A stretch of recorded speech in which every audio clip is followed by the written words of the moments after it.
Tell me you saw that.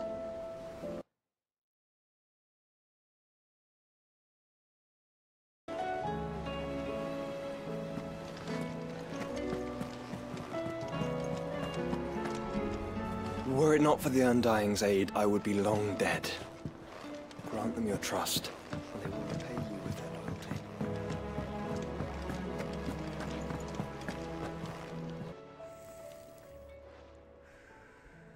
Let me tell you a story, Clive. All right. Them rumours Wetlegs were spreading.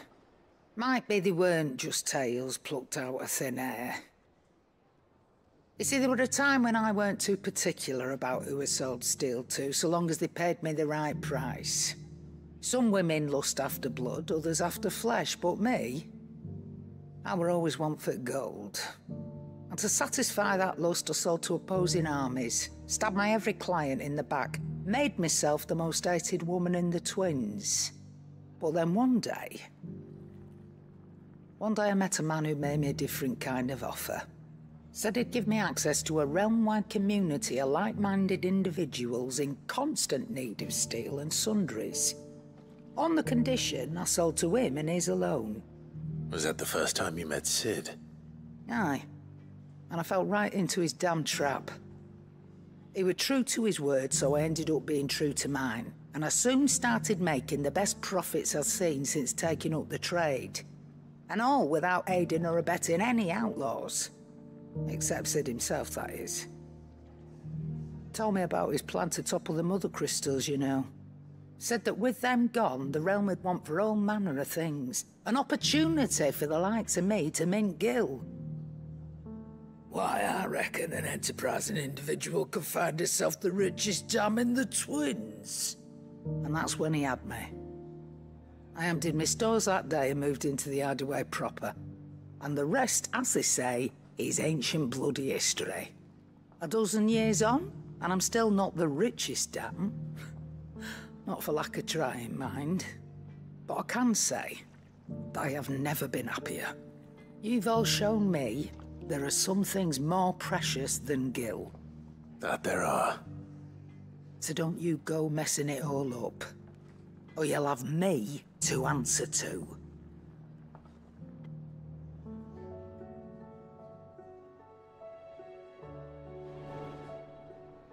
Clive, coin purse weighing you down? Come again. Or don't. I'm not much bothered either way.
Enough of you, are there?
Your work here is done.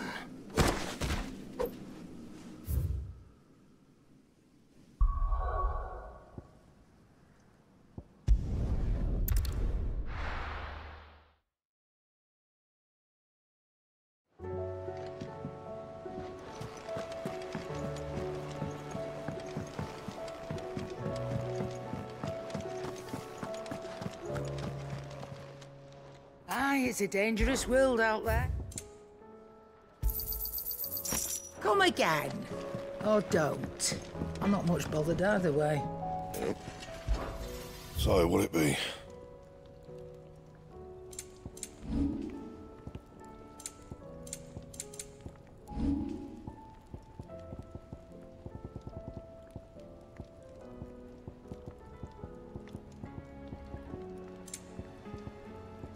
And? Did you see the pair that got hauled into tires?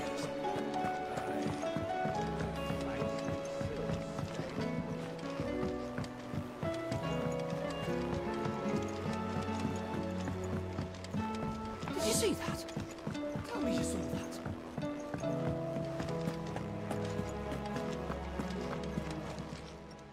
Welcome to the Patron's Whisper.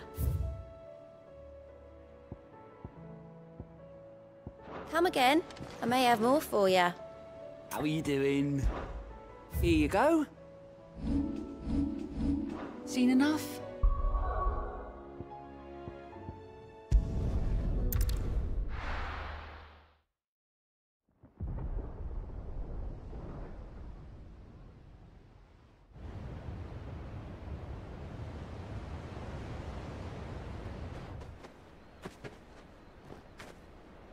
Sounds like thunder.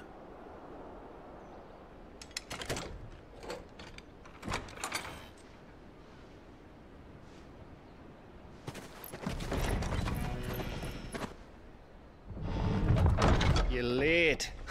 We're starting to think you'd stumbled off a cliff. I seem to recall that was you, Gav.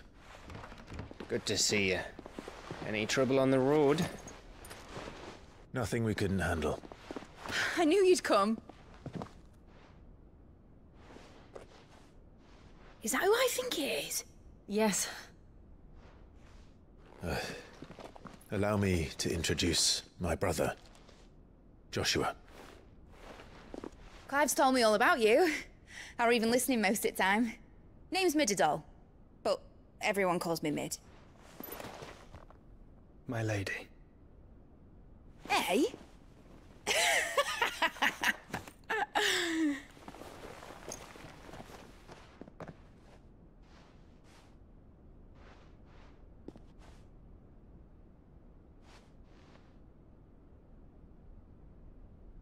My boy. Uncle Byron. It's really you! I never thought I'd see the day.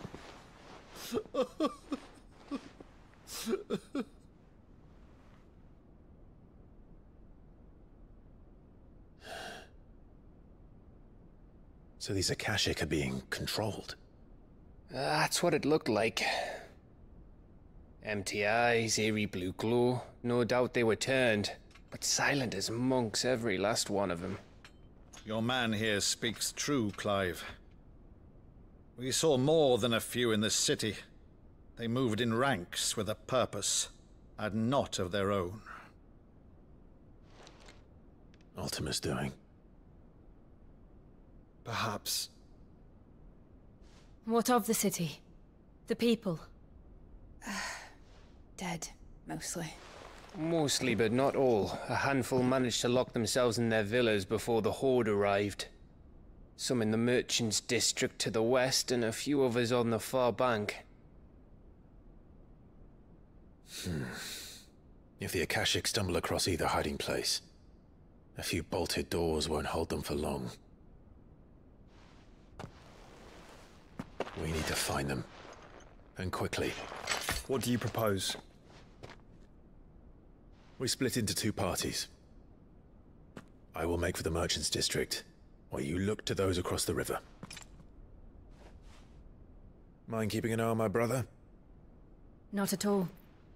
We find the villa and try the servants' entrance. Understood. And what of us? Mid, is she fit to sail? The ship, the mithril engine could probably do with a few more tweaks. Then you better work fast. Even if we do reach the survivors in time, they'll never make it to the hideaway on foot. You leave that to me.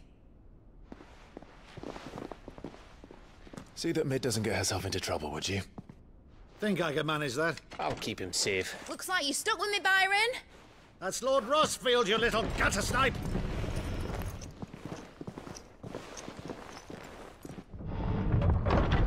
Shall we then? And you keep Clive safe. Be careful. Both of you. You too.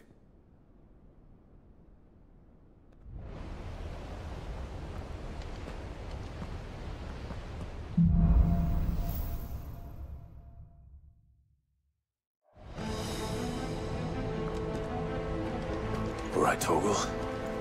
Let's find those survivors.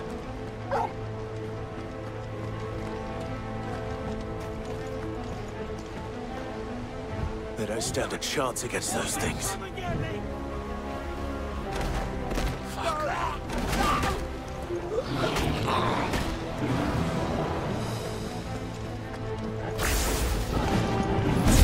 They've been routed.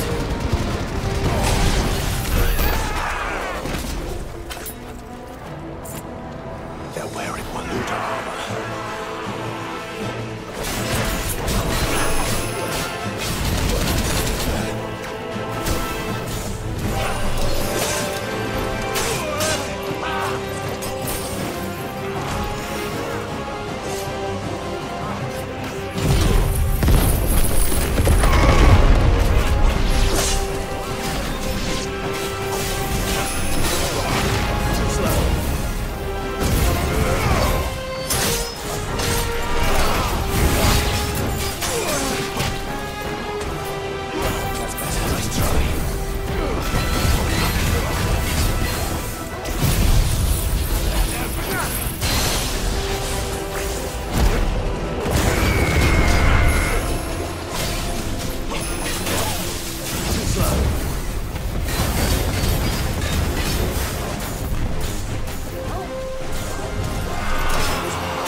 surrounded.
There may still be survivors inside.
You've caused quite the commotion.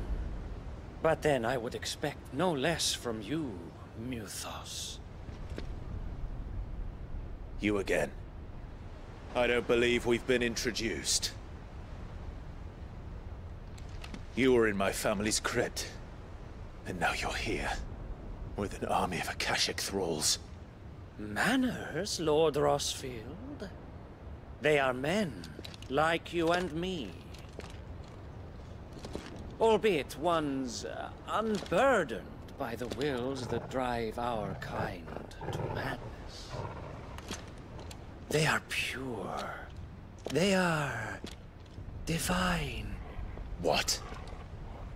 And they are all that remains in this once raucous city. You'll pay for what you've done. As you wish. I confess I have been very much looking forward to this.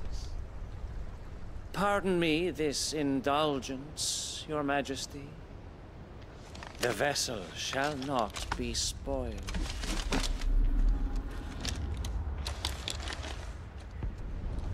I am Savior of House Harvard, and you will yield. Or not. As long as you don't hold back.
You will forgive me if my performance seems uninspired. It is just that I expected so much more from our chosen one. Perhaps this will kindle your flame? What now? A gift from my liege lord's armory. Gungnir. Watch closely, Muthos.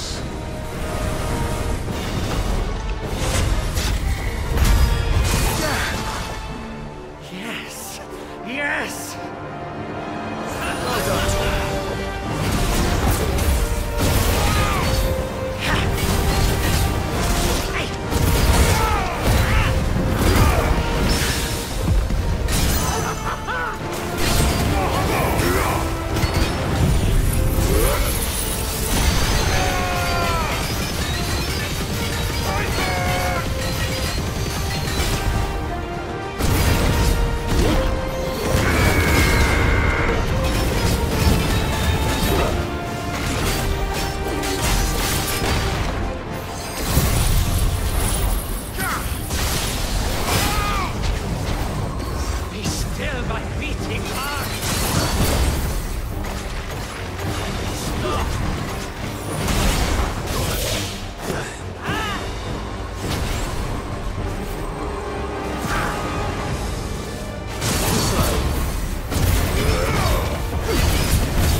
Actually, I wouldn't.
The vessel is strong. My liege.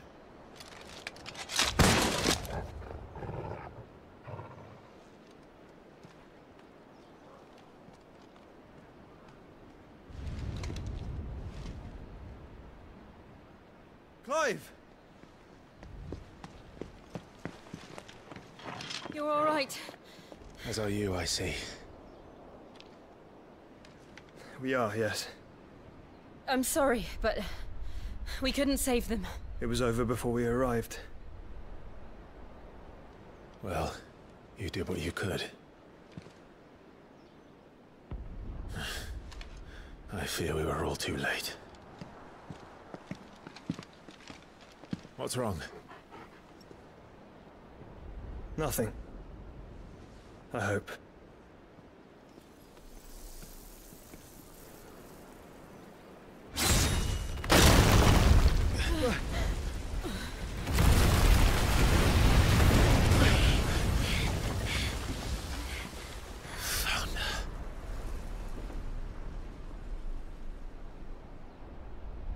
Leaving so soon, Mythos? It's the king. Indeed. You may kneel before Barnabas Tharm, Warden of Ash and King of Waloed. get back.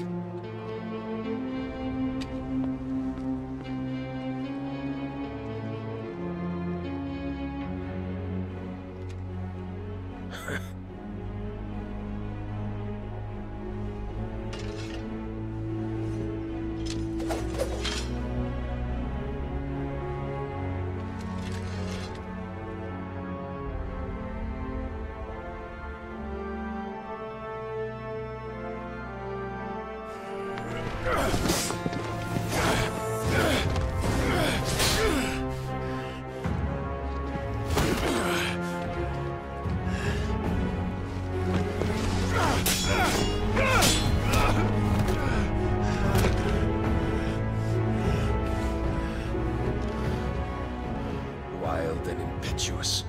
I expected more of the boy who bested my Lord Commander. Yet I see why my master covets you so. The power within you, Mythos. The potential.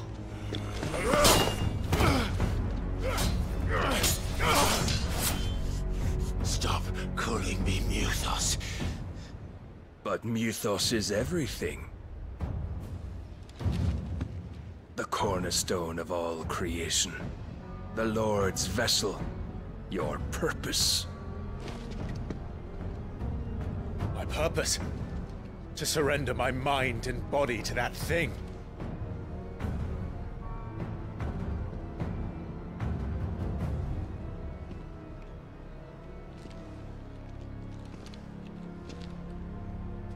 No, Your Majesty.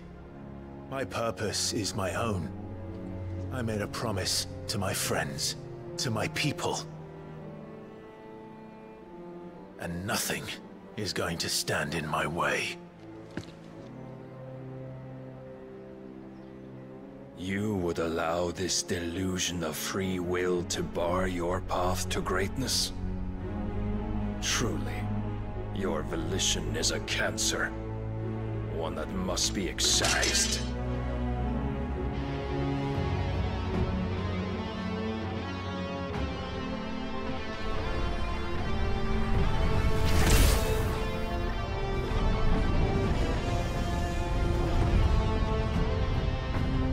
Try it.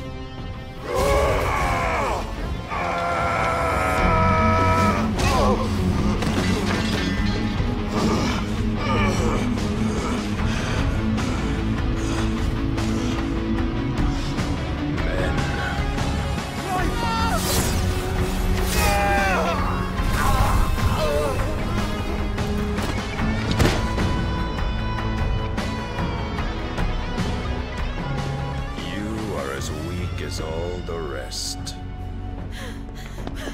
Joshua!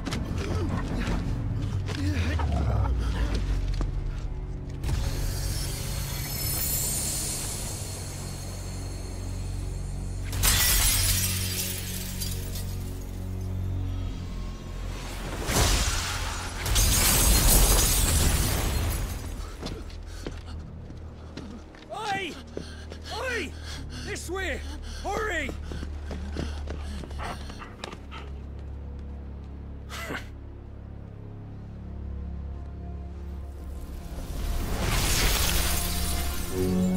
Power beyond reckoning, and they use it as a crutch. Such a waste.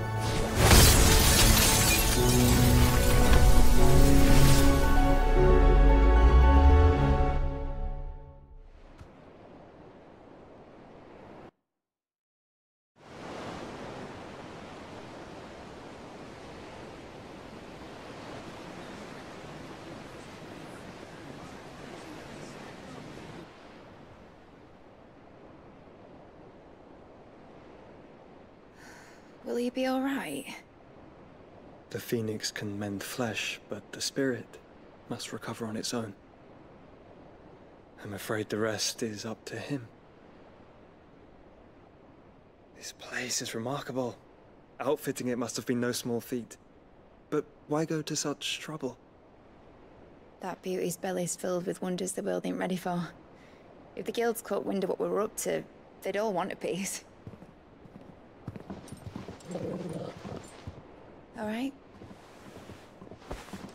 And how is he?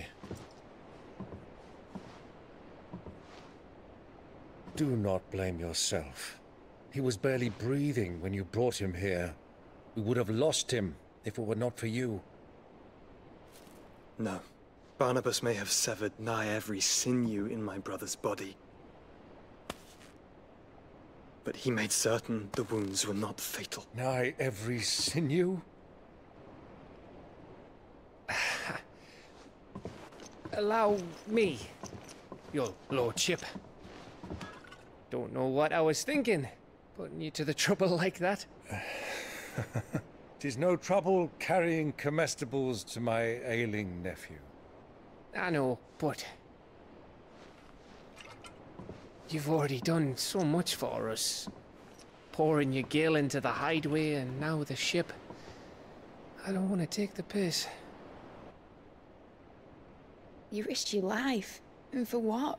Some girl you hardly know. Why'd you do it? You not mad or something?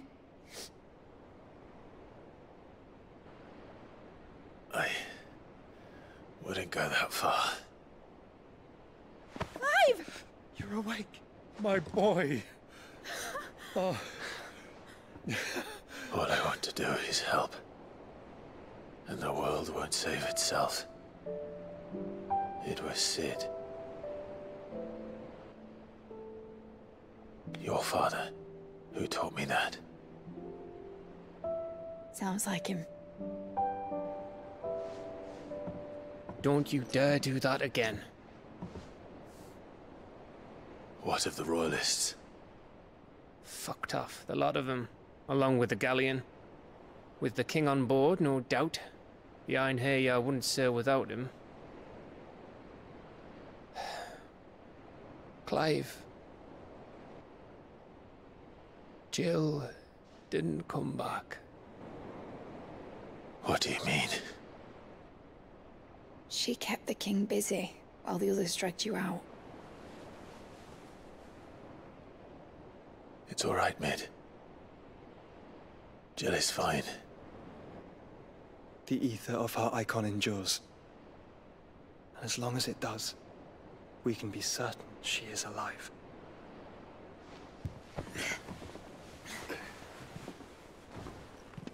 We must pursue the Black Galleon. Jill will be with the king, I'm sure of it. Well, good luck catching him, because my ship's going nowhere. It's the Mithril engine. She's got a kick like a wild chocobo and a mind to tear the hull in half. But do you have an idea? Well, of course I do. My dad'll have seen this coming a league off. If I had his old writings... If you had his old writings, you'd be sitting under a fuckload of rubble. The ones Otto didn't save anyway. I suppose he might still have a few pages in his stores. We'll have to hope it's enough. Do what you can to ready the ship. I'll speak with Otto. In your condition, you really are mad. Perhaps. But the world really won't save itself.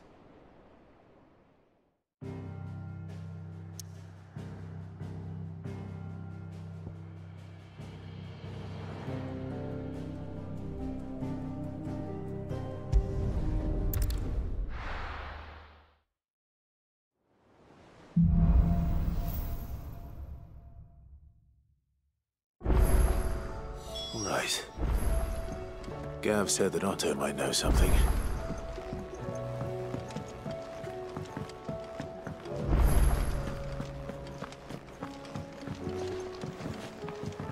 Which song should we listen?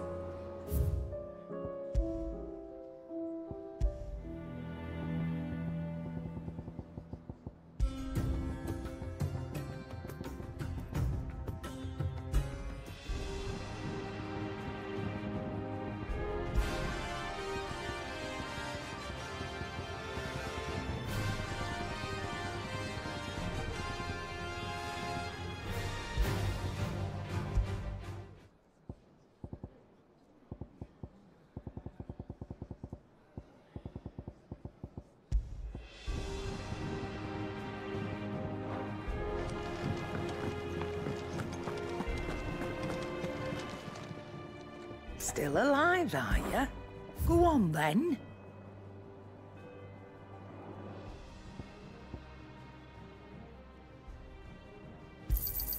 You'll not find a better price than that.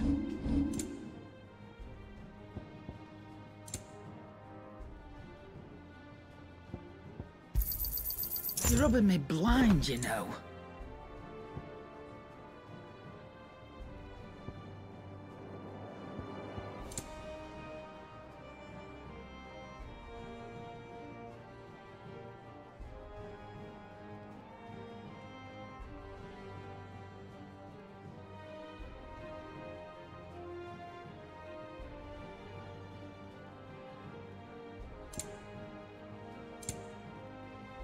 Come again.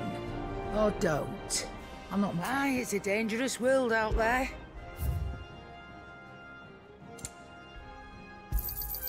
You'll not find a better price than that.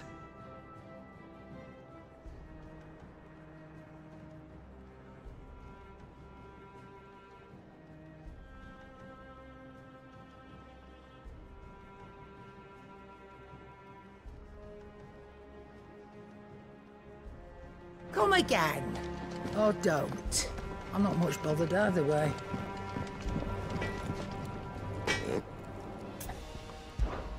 What's that for you, dear?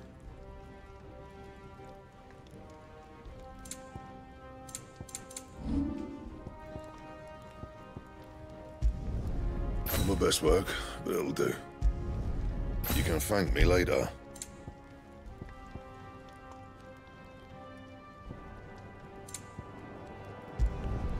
Yeah, that should do you.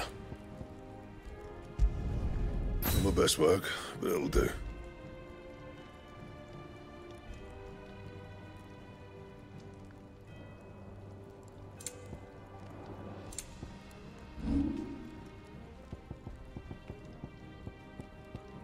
Anything else?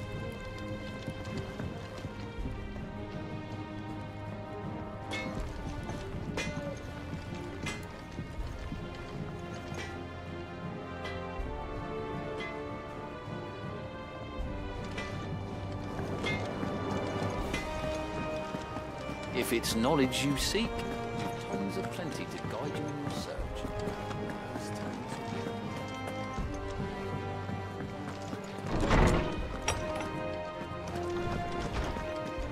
Let me help. I know my letters. Good morrow to you, my friend. I have compiled some new entries, if you would like to see them. What subject shall we consider today?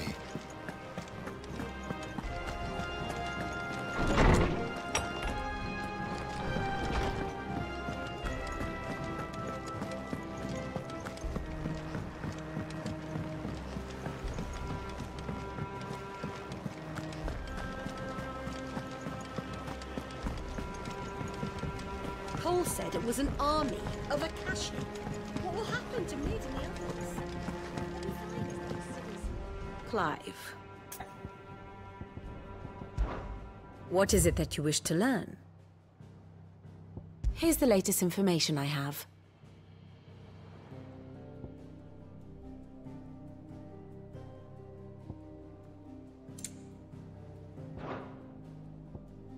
Thus ends today's lesson.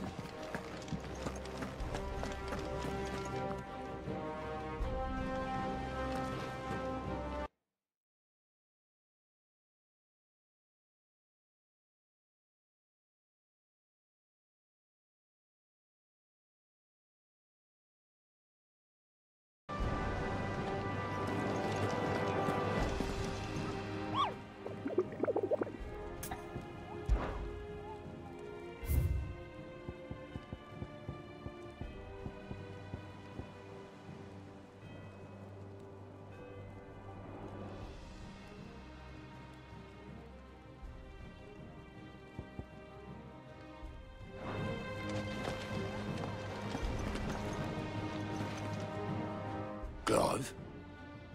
But if you're here, where the hell is everyone else? Don't tell me.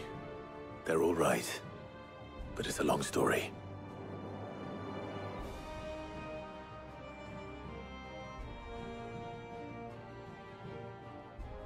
You lot don't do things by halves, do you? Well, at least everyone's still breathing. Now, as for these writings, I'm sorry to say, Clive, but if you had those, you'd be... Sitting under a pile of rubble, I know. But we were able to save a few bits and pieces from the ruins, most of which ended up being used to build this place. The more personal items, we gave to the next of kin. In the case of Sid's things, that would have been mid.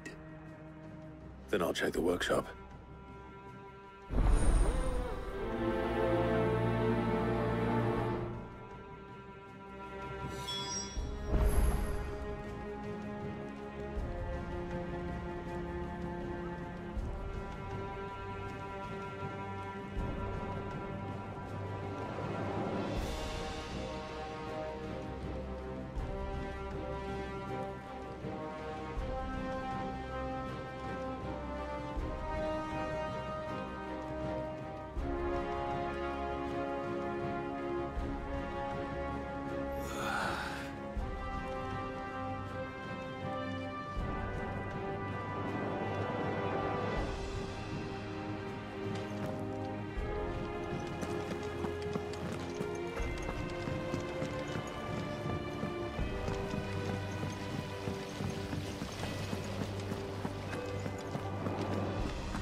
If Amber and the Lazarus are gone, then... Do you think Mid's ship will ever sail?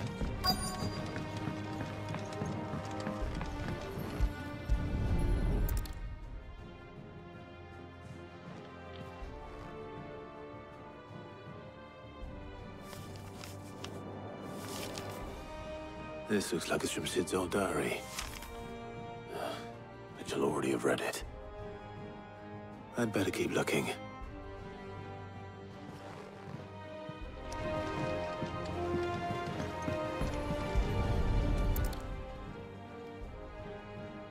What do we have here? Oh. Sid's pipes. Something tells me Mid won't be needing these.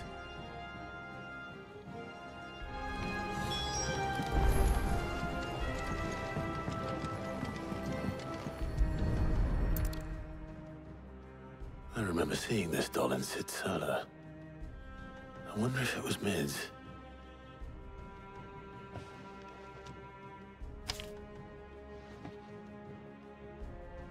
Huh. What's this tucked inside it?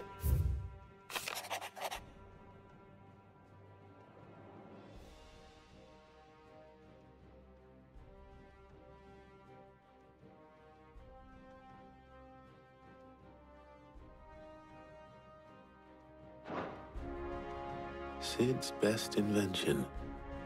Huh. That sounds promising. So Sid hid something in Mid's first opus. What would that be? Perhaps Otto might know.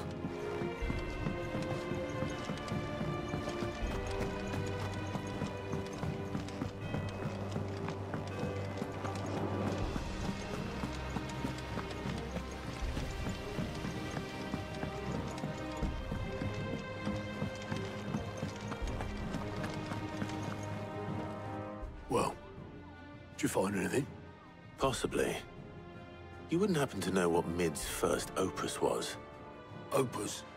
That girl's as tone-deaf as a banshee. Unless you mean the orchestrion. She couldn't have been more than, what, 11, 12 when she cobbled that thing together? It surprised us all. Not least her dad. You should have seen how proud he was of the little scamp. What's that battered old box have to do with anything?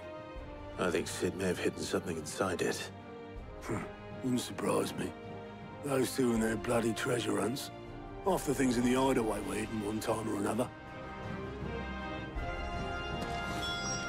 How are we supposed to do our duty when the hills are crawling with a cache and the valleys are full of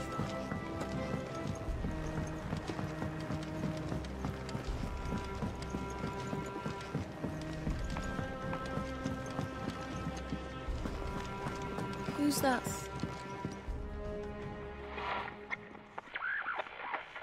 I didn't break it. Well, I didn't break it. What didn't you break? Nothing. nothing. We didn't break nothing. We definitely didn't break the orchestrion. What's wrong with it? It's broken. Except when it isn't.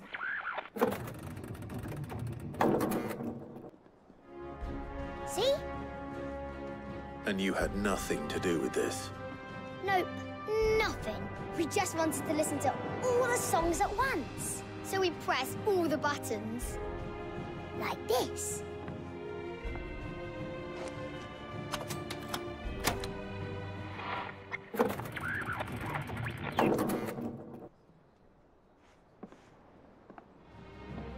See?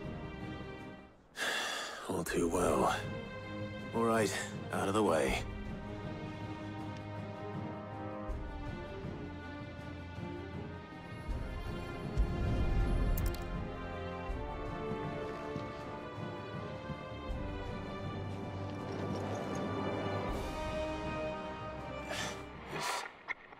Something caught on one of the gears.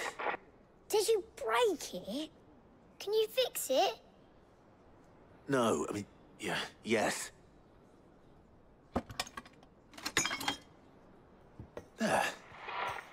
How about now? You fixed it! Sid fixed it!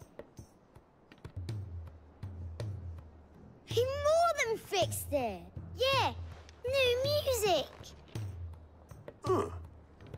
Never heard this one before.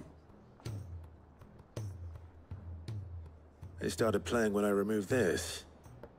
Whatever it is.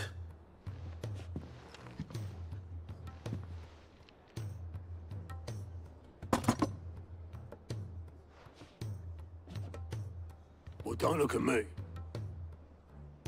I can tell you it's important, though.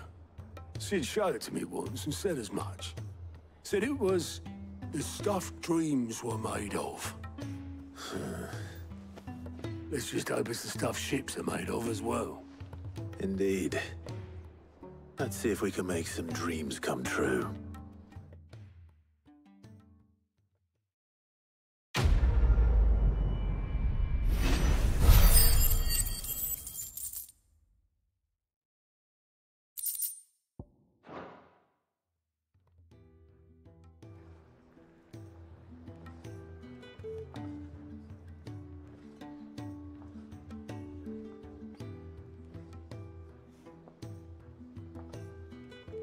Just the two I was looking for.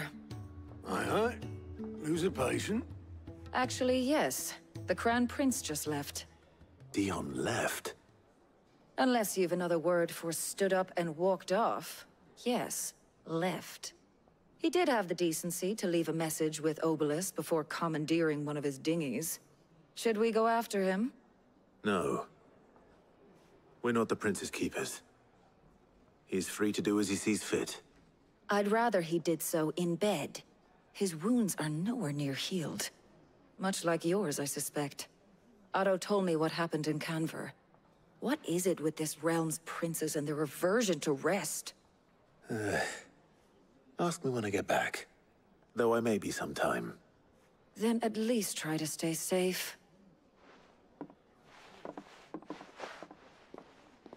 And if that fails, try to stay alive, eh?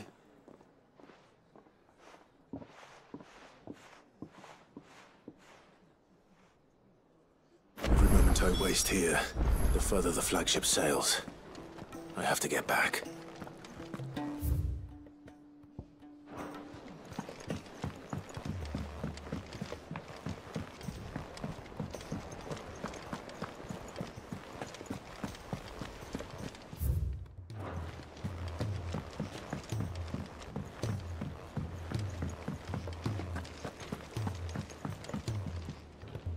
All right, Clive. Blackthorn told me you helped him out again. Tough for that. Speaking of which, I'm actually a bit, Worried about him. And you want my advice? afraid so. It's a bit of a funny one, this, but I saved this posh knob while I was out on a mission, and he gave me this flashy ring to say thank you. So, obviously, I show it to Blackthorn, thinking he'll be impressed, only for him to go white as a sheet and quiet as a curl instead. Try as I might, I can't for the life of me work out what could have got him upset like that. And seeing as how Blackthorn opens up when you're around, I thought maybe... I'd speak to him again. Well, I suppose there's no point leaving him to stew. Cheers, Clive. I'll be sure to pay him a visit as soon as I have a moment. All right, I'll meet you by the forge then. You come along when you're ready.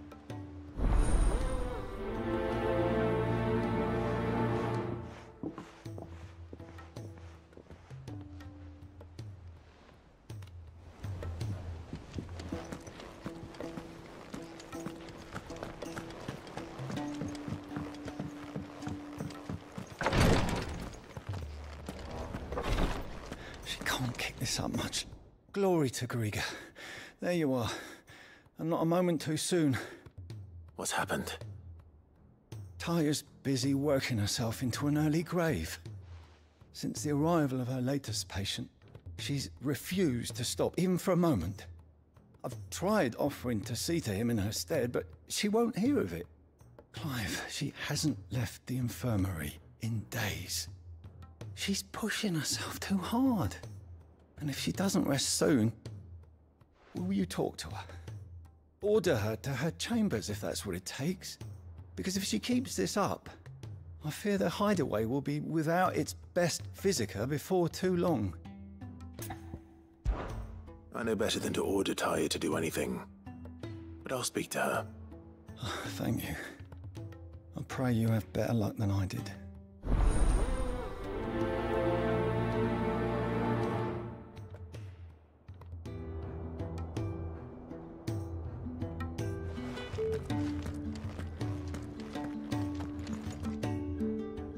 Taya, Rodriguez worried about you. And if what he says is true, then so am I. We all admire your dedication, but you do need to rest. I will, when it's time. Until then, I'm staying put. We owe him that much. Who is he? Someone from my past. Someone who doesn't deserve to die alone. It won't be much longer. The crystal's curse has almost finished its work. If I had the tears, I could ease his passing. But without them, we've nothing that will touch the agony of those last few hours. How would tears help this man? Not my tears. Tears of mercy. Alicia, it's the only thing strong enough. You wouldn't, Taya. Surely. There must be something we can do for him. Sometimes an easy death is the greatest kindness we can offer.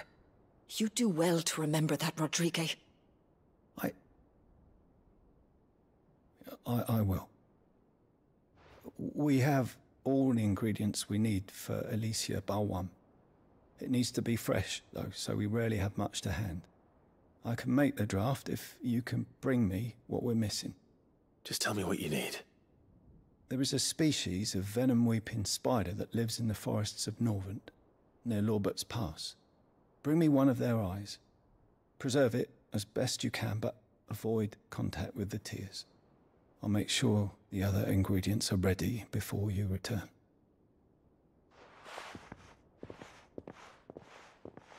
Thank you, Clive. I won't forget this.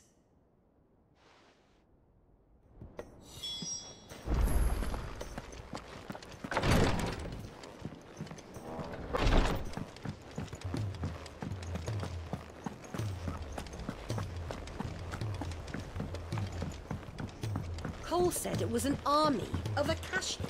What will happen to Mid and the others? They'll be fine as long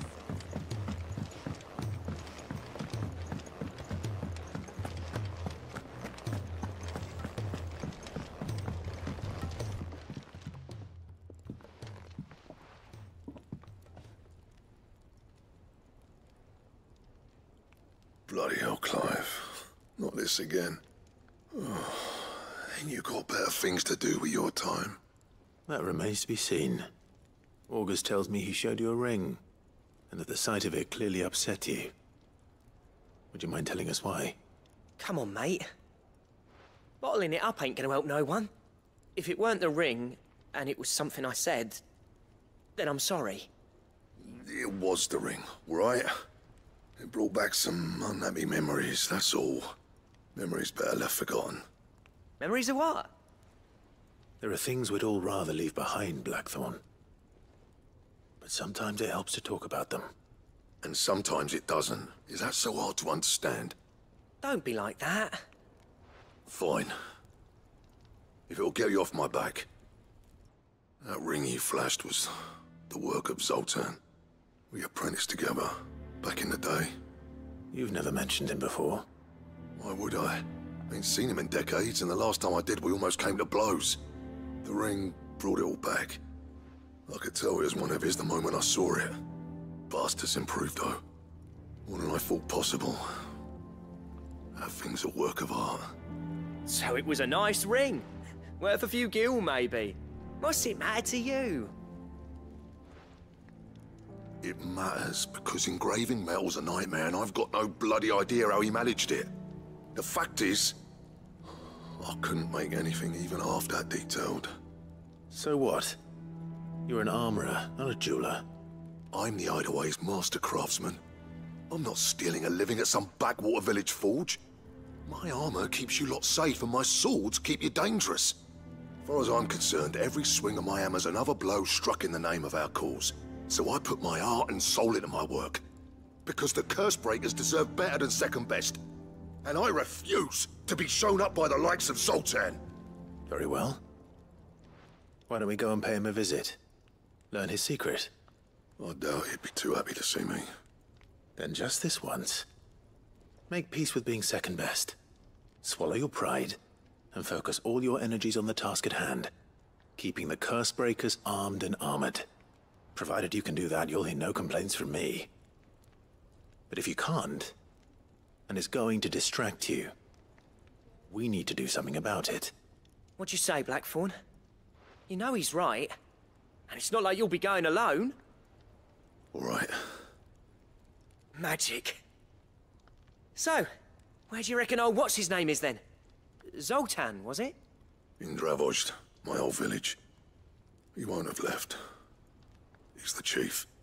Dravozd, eh? That rings a bell. Not far from Tabor, right? Just north of the fields of Carava. Got that, Clive? Meet us at Dravozd as soon as you can, yeah? And I'll make sure Blackthorn don't get cold feet. Good luck with that. I'll see you there.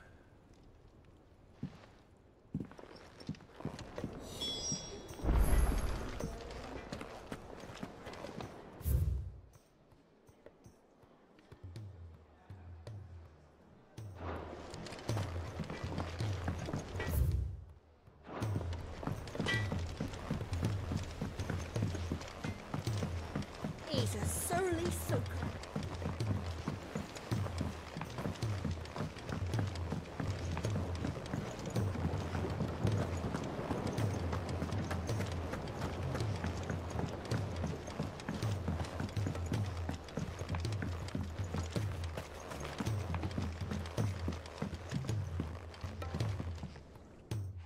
Sid, do you recall the flowers I had you bring back to the yard?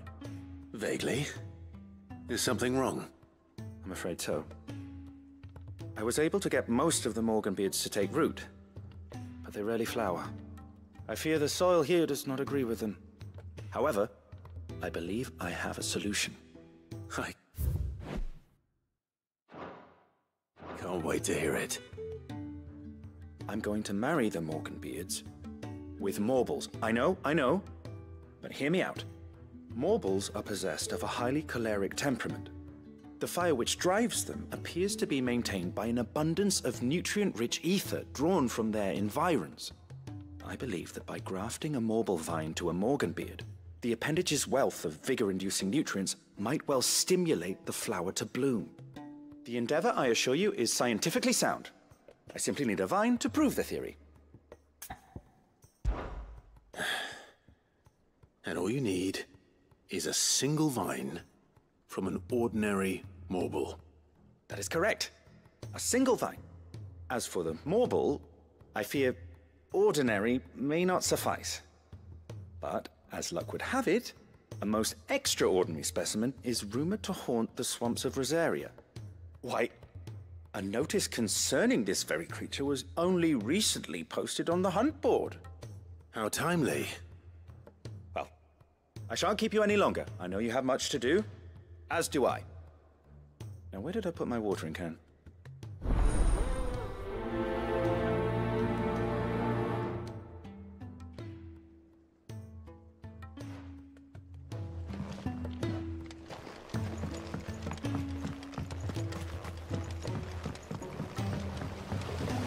Trader from across the sea once told me that on the continent they play music for their crops.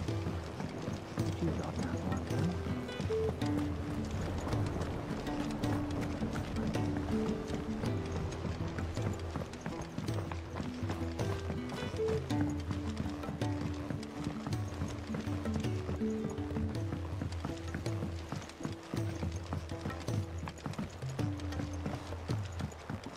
Sid!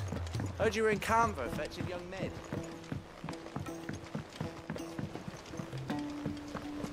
Miss Shirley, how can we learn to be clever like Miss Middledore? If Amber and the Lazarus are gone, then...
Kicked out already?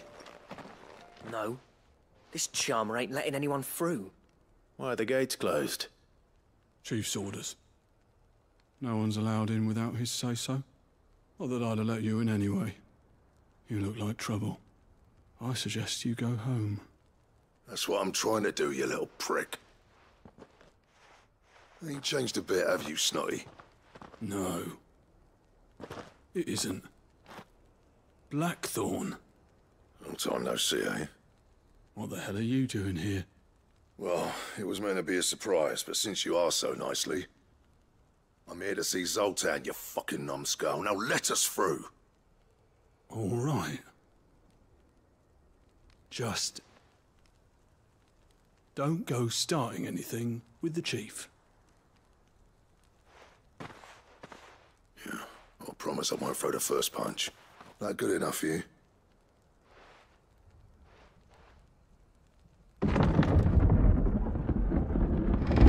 Go on then. Much obliged.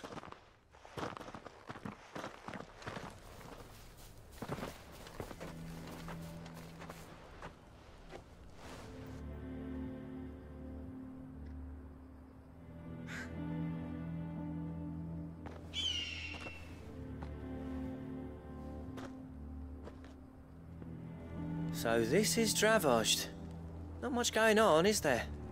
It's a smithing town. When I was a lad, you'd have to shout to be heard over the sound of hammer on anvil.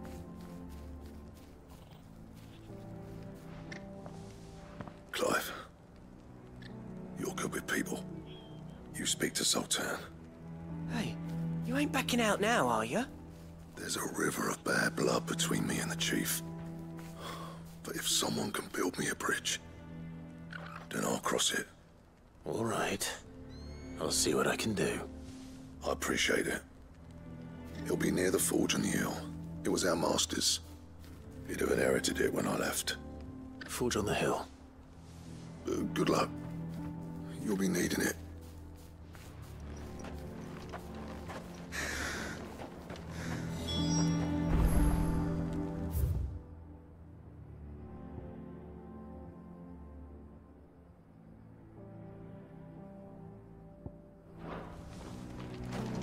But if we can't fire the forges, how are we going to earn our keep? Shut your hole. Mama, why hasn't Papa come back yet? He's helping the Chief with something going on.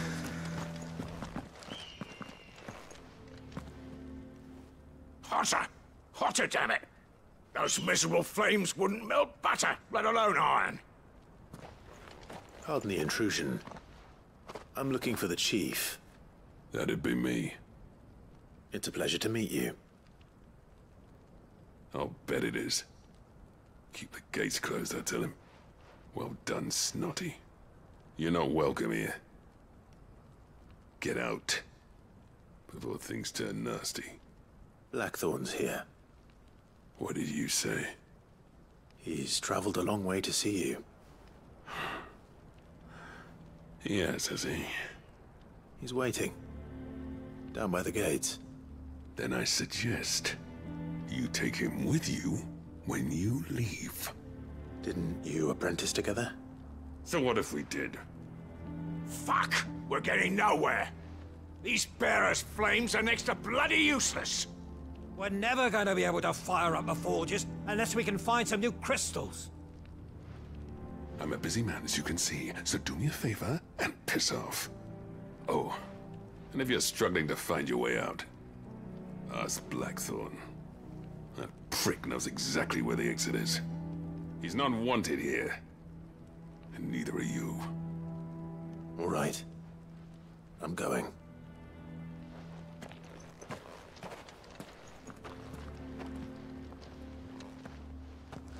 Please, Chief, you've got to do something. If this keeps up,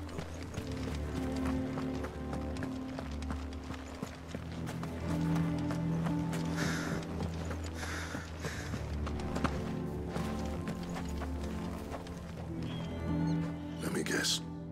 Zoltan told you to piss off. As a personal favor to him, yes.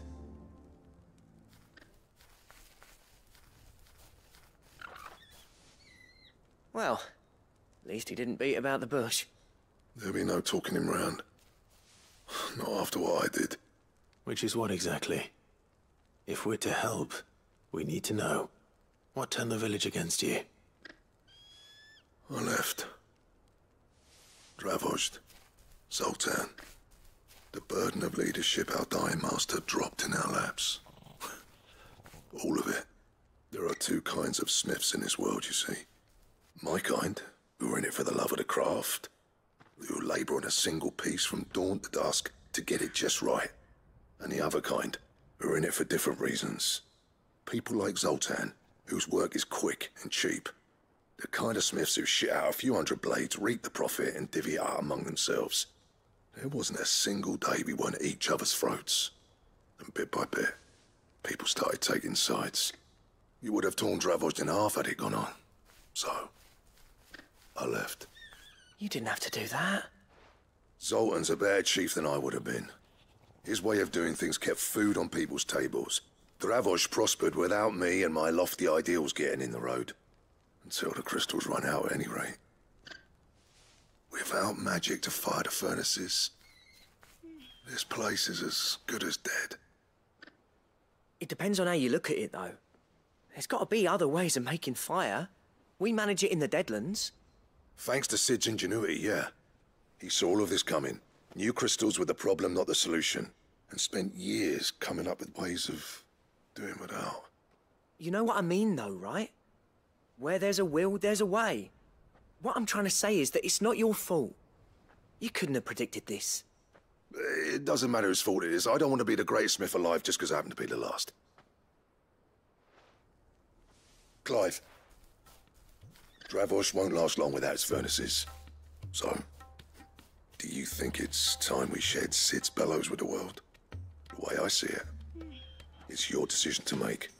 Hold on, Blackthorn. Sid made those things for us. They give us an edge over the rest. And you'd be throwing it away. All right. Do it.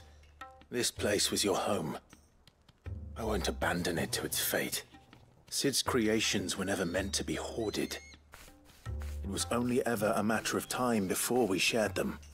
Let this be another step on the road to freeing Valisthea from the prison of the Crystal's blessing.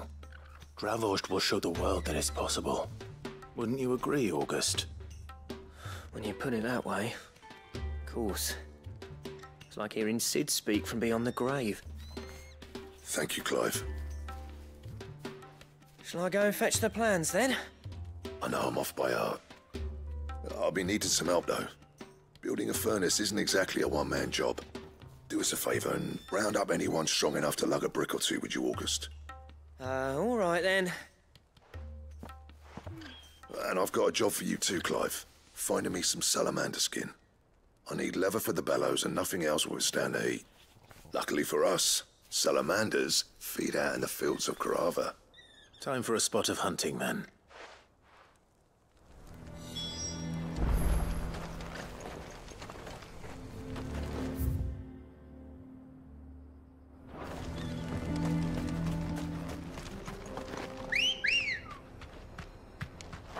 Ready, go? Fly, Ambrosia.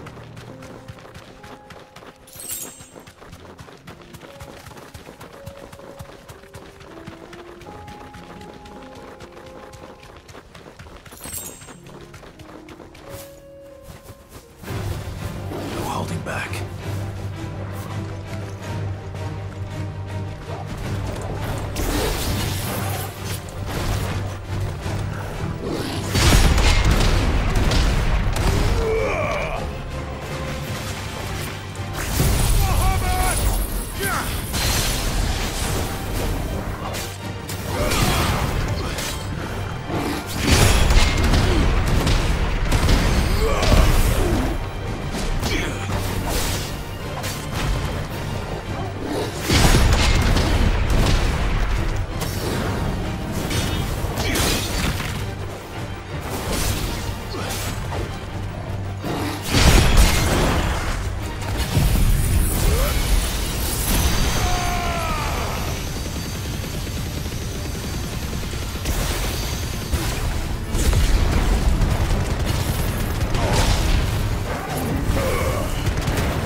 Let's make this quick, shall we?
I dare say that will be enough for a decent set of bellows.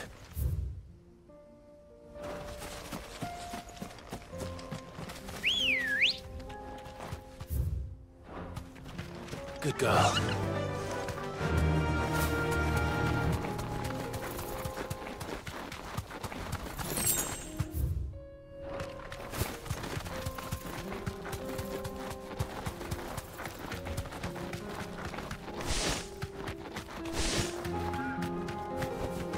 Straight home now.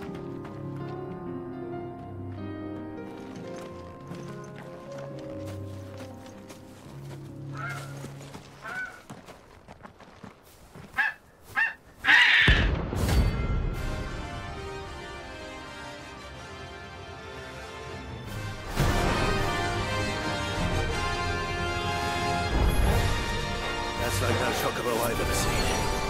Something tells me it won't be easily broken.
was nothing I could do.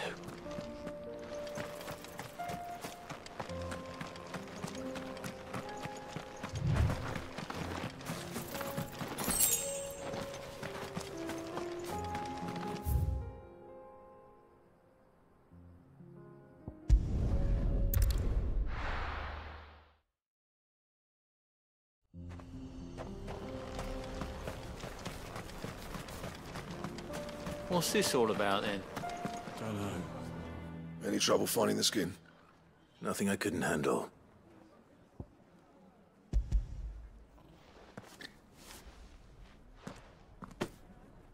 There should be plenty.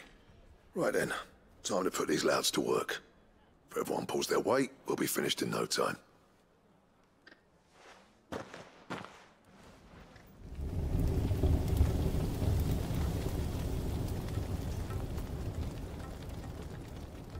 Well, I'll be damned. I honestly didn't think it'd work. But it's hot enough, all right. And without a single crystal in sight. You know what this means, don't you? I do, yeah. Dravost is saved.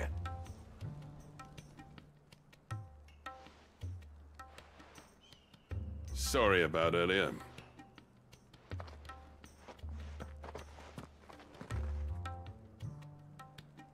I take back everything I said. That thing you built us is an honest-to-God's marvel. You've saved our village. It's Blackthorn you should be thanking. He oversaw the construction.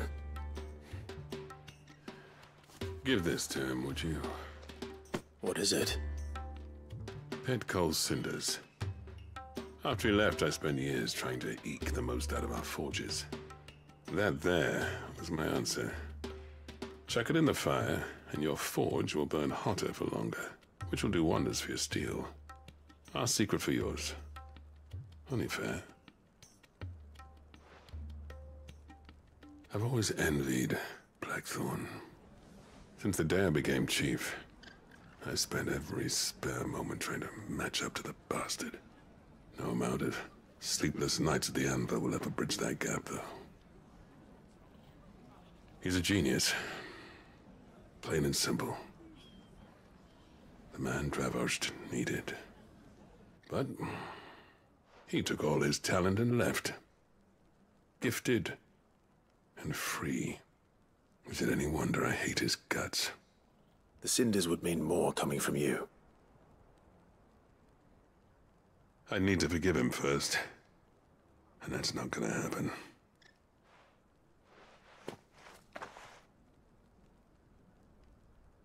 Well, you know what they say. Oriflamme weren't built in a day and all that. These things take time. Especially when they involve two geezers who hold grudges tighter than their hammers. But what matters is, Blackthorn's got that twinkle back in his eye.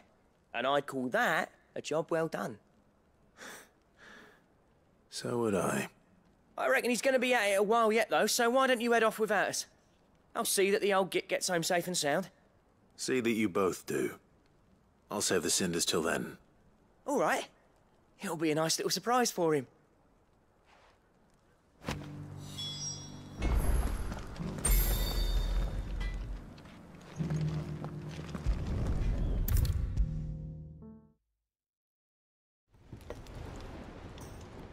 Gentlemen, I see you both made it home in one piece. Yeah, well, we didn't want to outstay our welcome. The whole village turned out for a go on the bellows after you left. Everyone except Zoltan has. Didn't see hide nor hair of him. Oh, but that reminds me.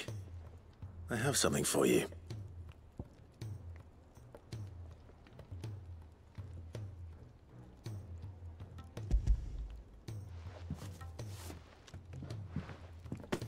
Pick Cinder. How'd you come by this?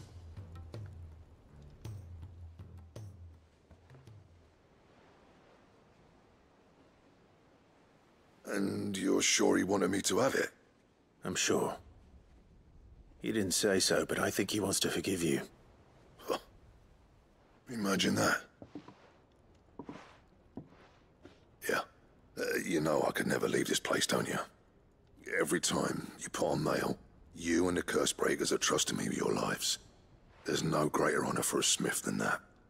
I'm not about to go crawling back to Zoltan for forgiveness, but I will make good use of his cinder. And if that helps save even a single life, then he'll have my gratitude. What was it you said he called me? Huh? A genius? And he spent sleepless night trying to copy me, did he? Sounds like I better get to work. I've got a reputation to uphold. It's good to see you back on form, Blackthorn. I don't know how you pair put up with me sometimes, but I'm grateful all the same. Now, where was I? Oh yeah, about to put Zoltan back in his place.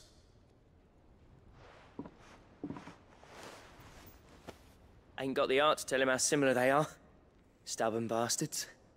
A little healthy competition should be good for him. You're not wrong.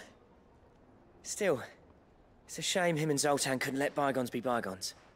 No use grumbling about it now, though. Blackthorn's happy. Or as near to happy as he gets. And that's good enough for me.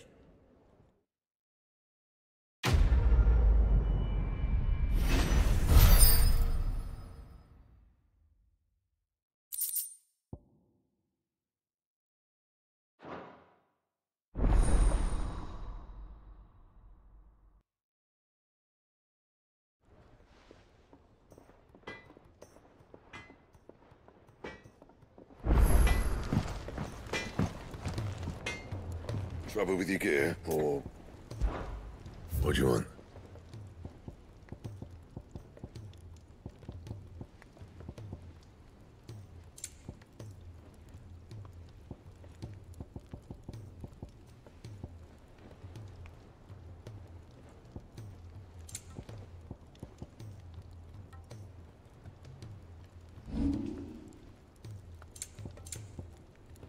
And?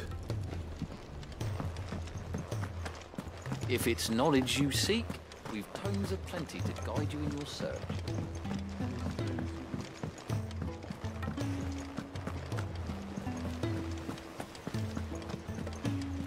Cole said it was an army of Akashi. What will happen to me and the others?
Let's go. Yeah!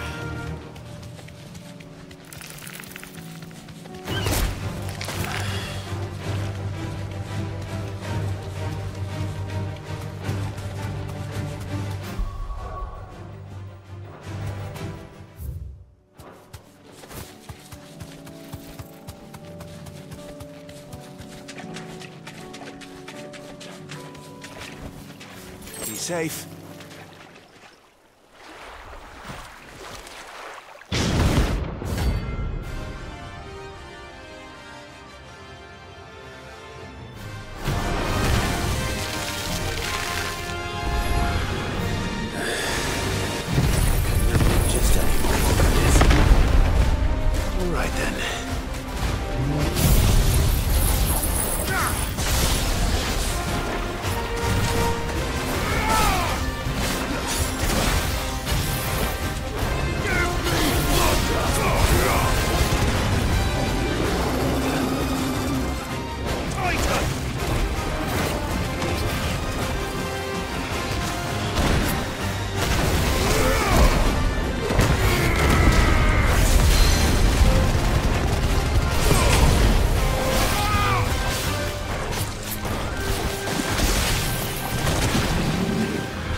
definitely anything but ordinary.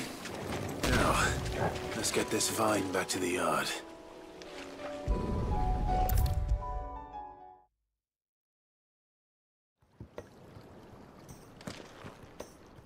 Sid, I can't help but notice that your satchel is twitching in a most violent manner. Here. It's your problem now. What an amazing specimen. The flesh positively throbs with vitality. If I can successfully graft this to the Morganbeards... When I successfully graft this to the Morganbeards, I suspect the results will be immediate. I shall begin at once.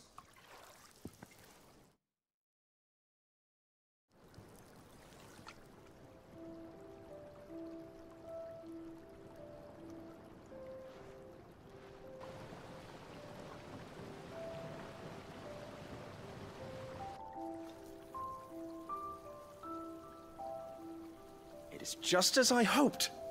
Witness how the Morganbeards have taken to the blighted soil. How they bloom with heretofore unseen vigor. Why, I dare say such a vine graft would yield similar results when applied to other specimens as well. I'm glad I could be of assistance. You've not only helped us, Sid, you've saved us. Do you recall the extract with which I provided you before? I took a moment to distill some more, but this time with the petals from the invigorated Morganbeards. And would you believe? Its potency has nearly doubled. You must accept this vial as thanks for your assistance. The rest, I shall give to Taya.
Welcome.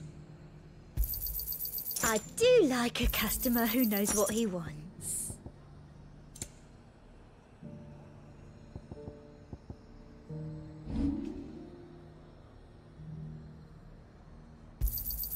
That's the best I can do. Thank you. I doubt you'll get more than that in the capital.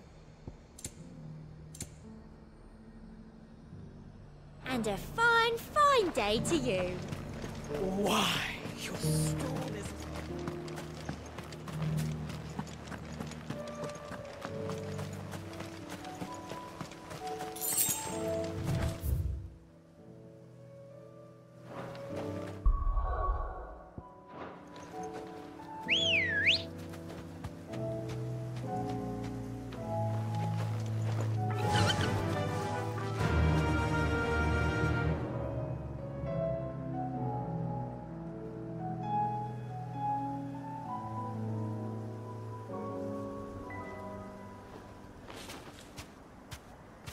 Fly, Ambrosia.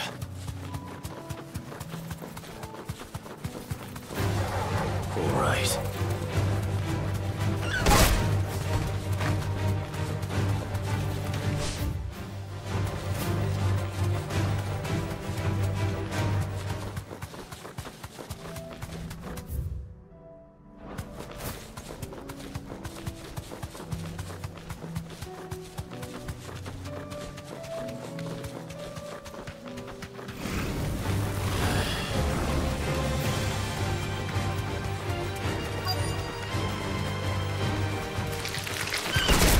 Rodrigo could have mentioned his spiders would be the size of curls.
Hopefully one will be enough.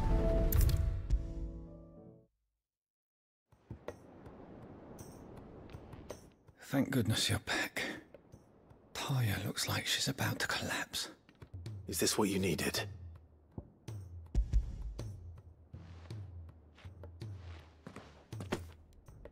Yes, it is. Thank you, Clive. I'm loath to give a patient Alicia, but Taya's right. Sometimes it's all we can do. A single dose dulls even the most agonizing pain, and all other sensation with it. It may be a gentle way to die, but it is death nonetheless. I wish there was another way.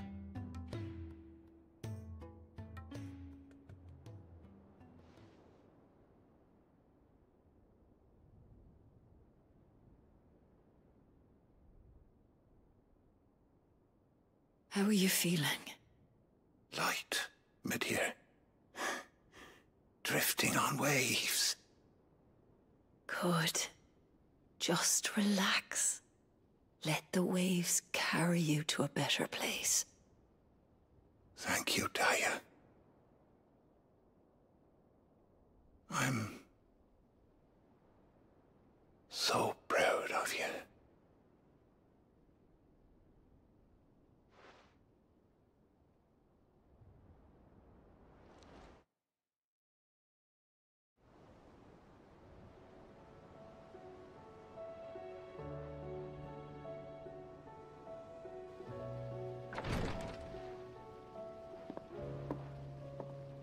He's gone.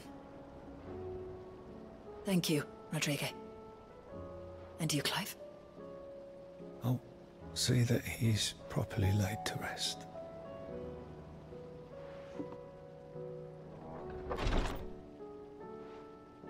The man you helped today was my mentor, back in the Southern Isles, on the front lines of some meaningless war.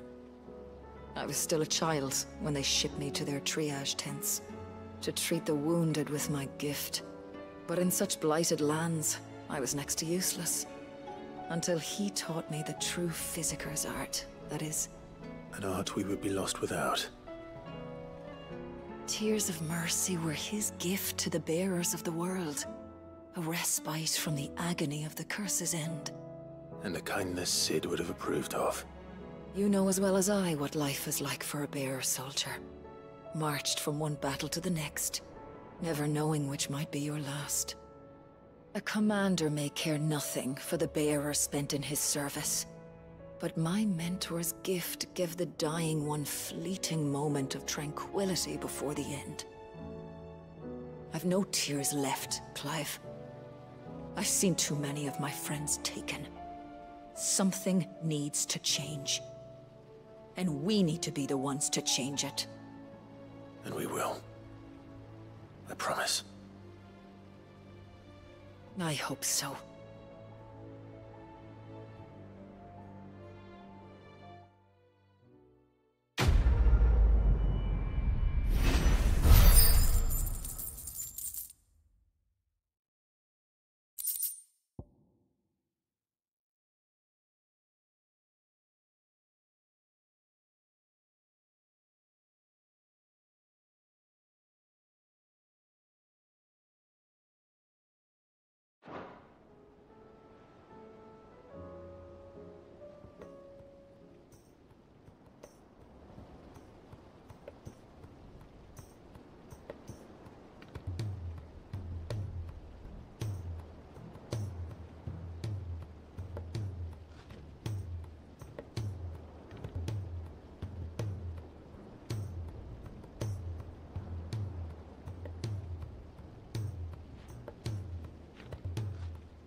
Clive, I wanted to give you something for the kindness you showed my mentor.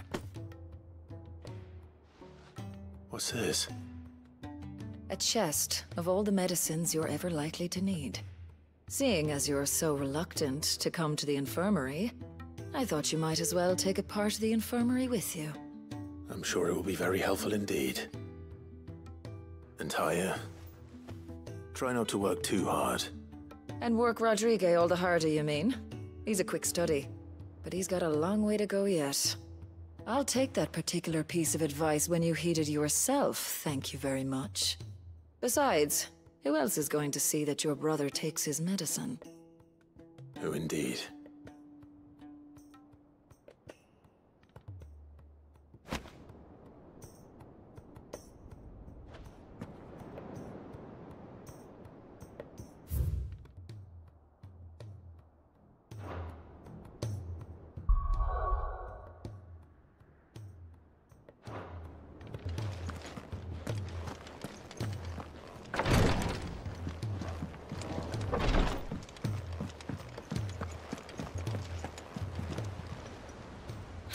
Help you today, Clive?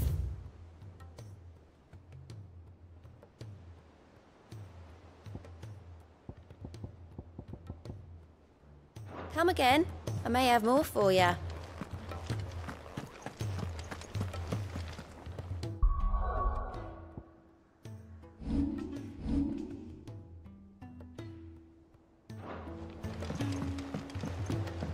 Cole said it was an army of Akasha. What will happen to me and the others?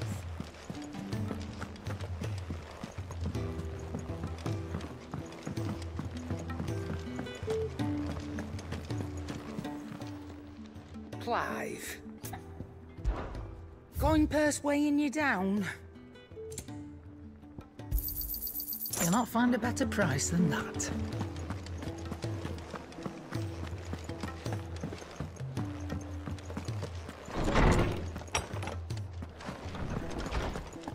Let me help. I know my letters.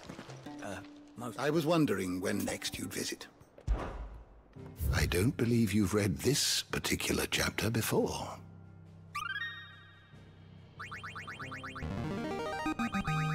Now this, I believe you will find most interesting. What subject shall we consider today?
And we're right, Clive.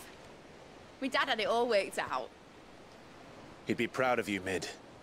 His writings may have helped, but this achievement is all yours.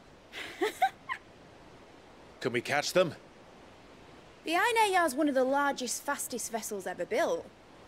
And it won't help she has the wind at her back. Any other ship would be hard-pressed to keep pace with her, let alone reel her in. But this isn't any other ship. This is the Enterprise! And the world's never seen anything like my dad's engine. It certainly hasn't.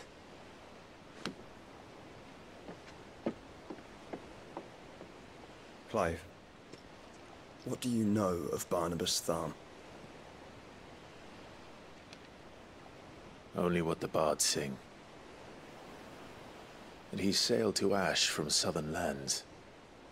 That it was his mastery of the blade which won him the throne. And that his sword, Odin's sword, can sever the very threads of creation. But don't lose any sleep over a last tilt. We'll do what we must to survive. What we must. The light! I thought this cove was meant to be hidden.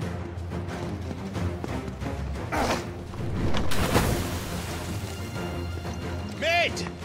Company! Eh? We'll hold them off until the ship is ready. But hurry! Bollocks! All hands! Man your stations!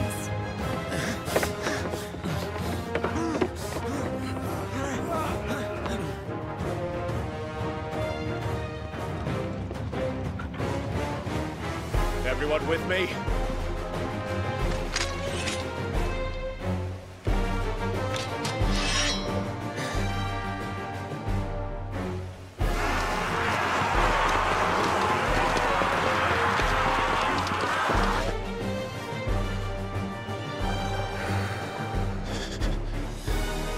Here they come!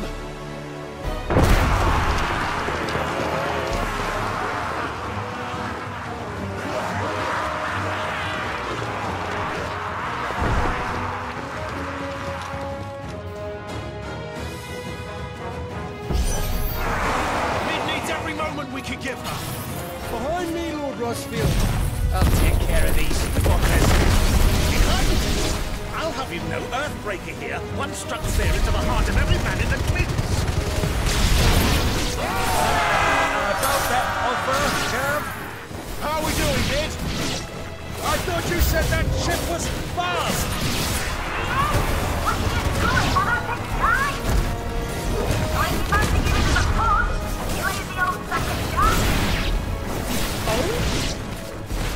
I haven't felt this alive in 20 summers!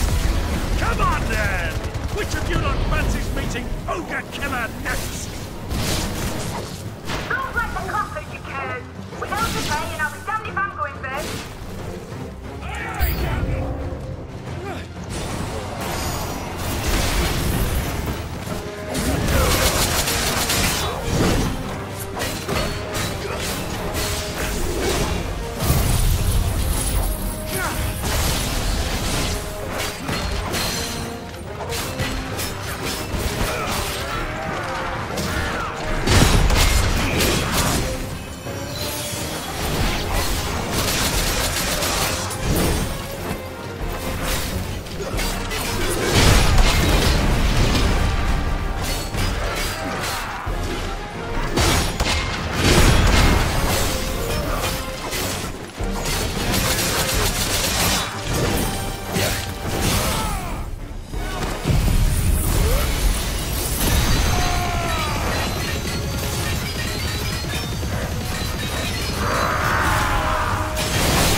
That was easy enough. All right, you lousy lot. Get your asses on board. She's ready to sail. You heard the captain.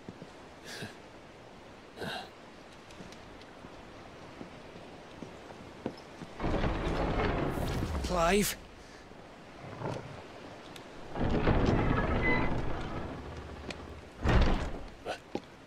But I thought he was...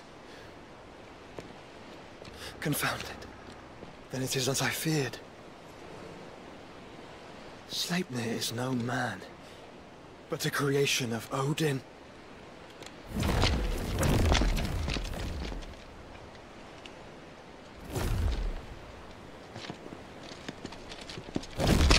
Phoenix's fiery fundament. Have you no normal enemies?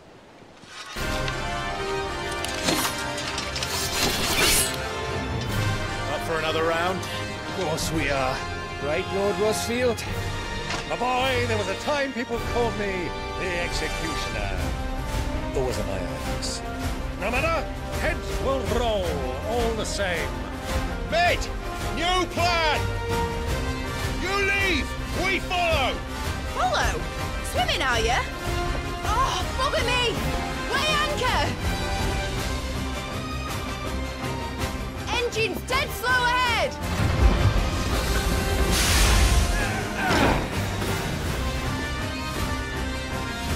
Have care, my friends. 'Tis not blood that runs through American's veins. These foes will not fall easily, but they will. Like oaks before a woodman's axe. Good thing I brought one!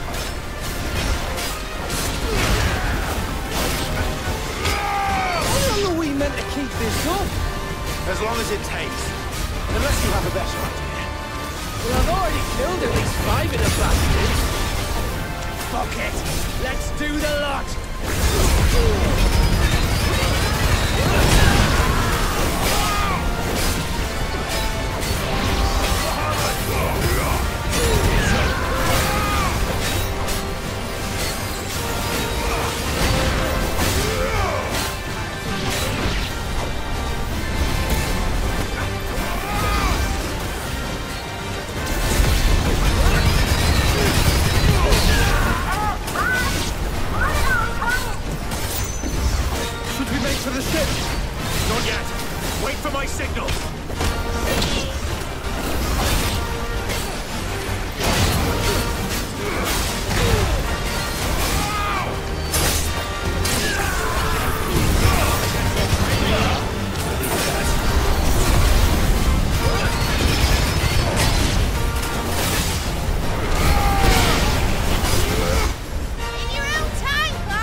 What do you want?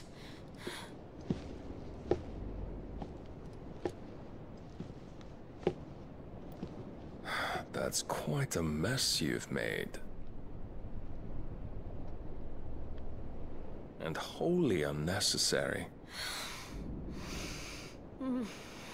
You are my offering to Mythos. I would not see you damaged.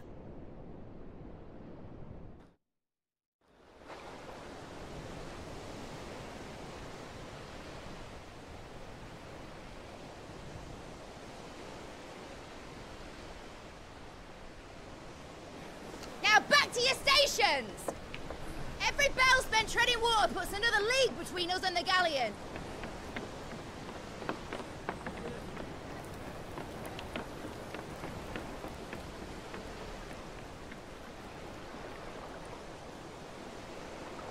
I don't suppose Mid has a spare engine? Since you rose from the grave, my fortunes have plummeted. Are you absolutely certain of this quest of yours, Clive? The foes you face are as terrible as they are numerous. Aye. And they'd have us live and die on their terms, which should answer your question.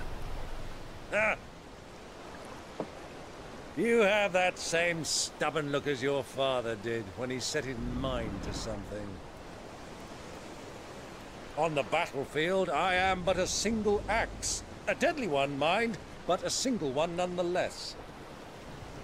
Yet what you require is 1,000, and I believe my old friend in Randalar can provide them. Take care, Clive. I have many more tales of your father's exploits to share. And I cannot very well do that if you're dead. Again. Good luck, Uncle. And may fair winds attend you. As for you, Joshua, take care. I shall do my best, Uncle. Farewell, my nephews. When next you see me, it shall be with an army at my back.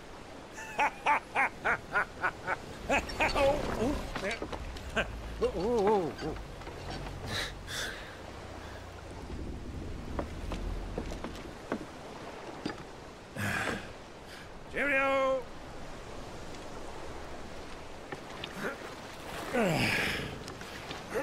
Oh, yeah. Do keep up, my boy.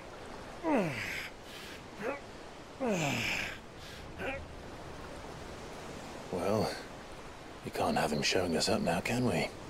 We would never hear the end of it.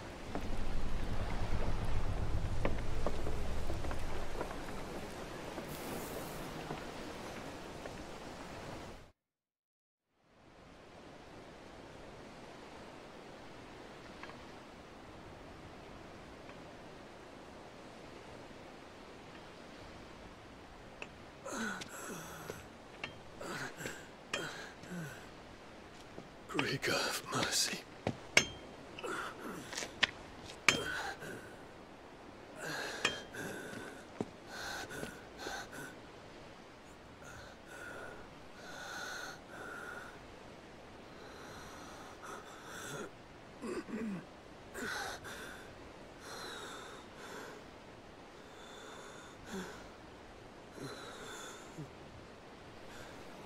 All this.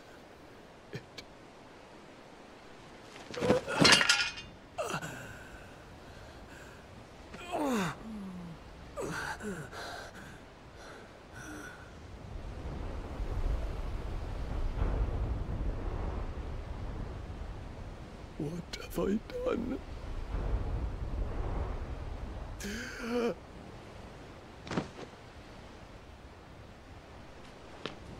My lord.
between here and Waloed, but any ship heading north has to round Zemeckis and put through the Narrow.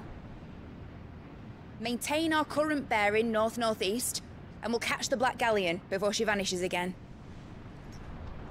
What's to prevent her from circling around Ash from the south? With these winds in those waters, it'd taken forever and a fortnight to reach Stonehenge.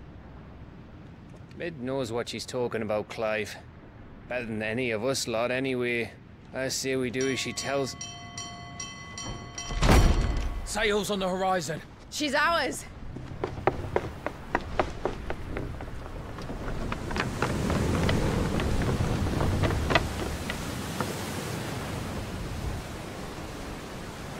Look alive, boys! Pull ahead! And keep those furnaces fed! Aye, aye! Do you feel that? Jill. All hands! Battle stations!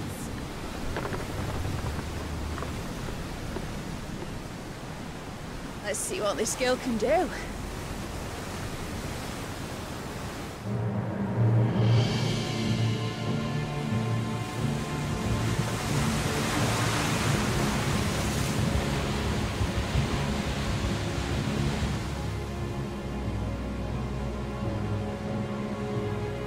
Where one leads, so does the other follow.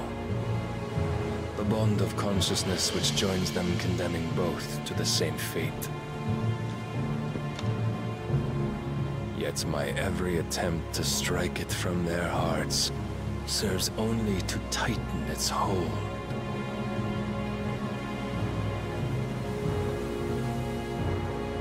Fascinating.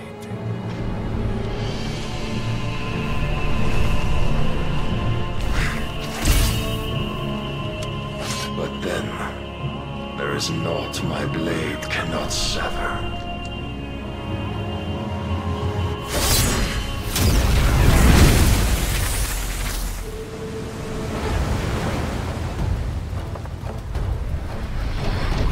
Great Grigos, gosh!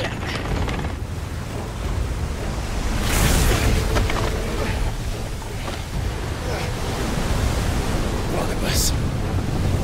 Hard apart! Heads down, you brutes! And brace for impact!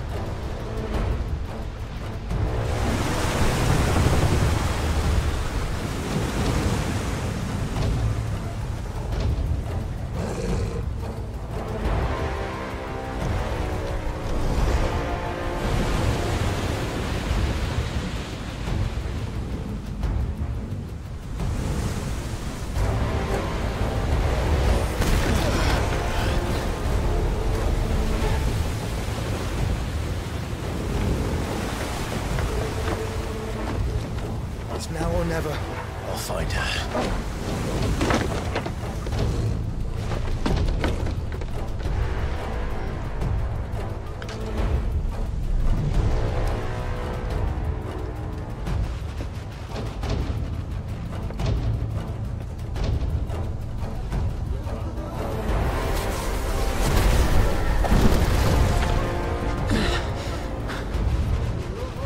Bloody hell!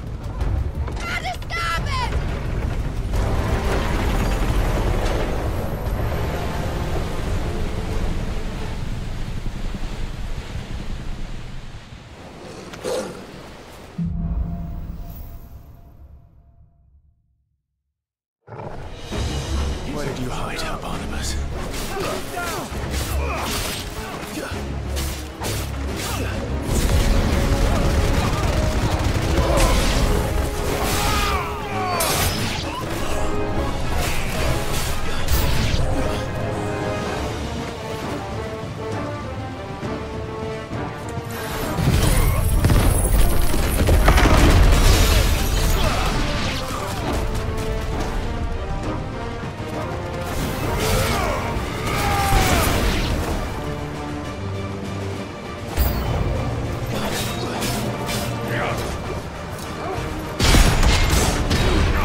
Jill!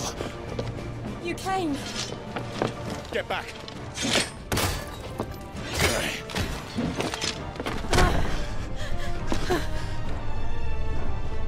Clive, how did you... I'll explain later. Hands.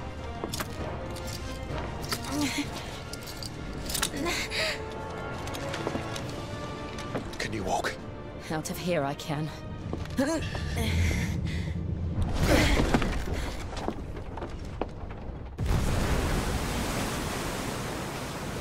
Stand still! Phoenix. Are you not the dominant of fire? I see naught before me but a guttering flame.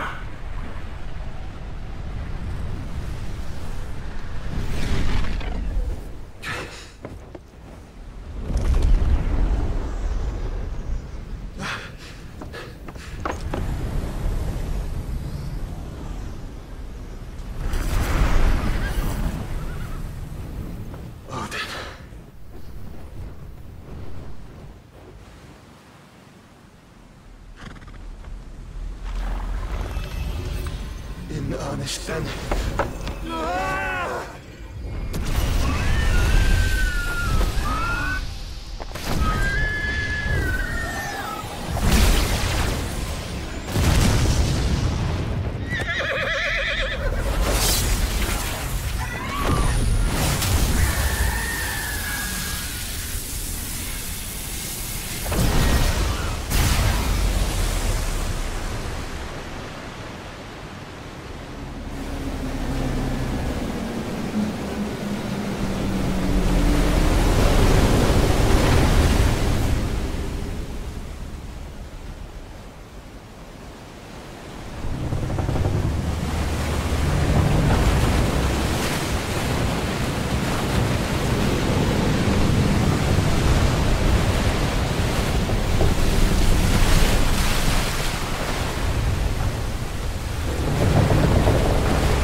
Can you go on?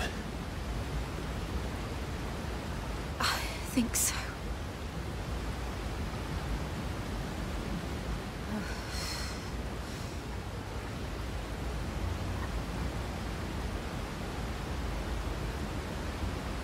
But to where?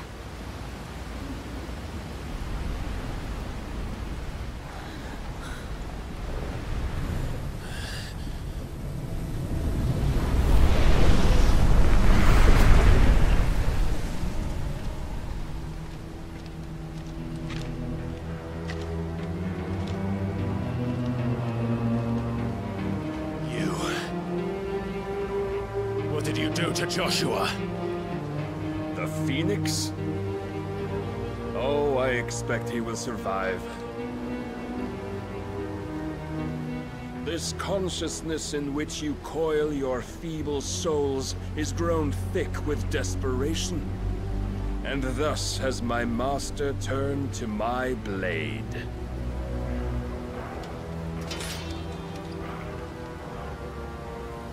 The world will soon be painted in black. And all that live shall gather in death's autumn wake. Not if we remove the cause of this misery. Not if we destroy the last of the Mother Crystals and restore balance to the world. Come. Do you truly think it's so simple?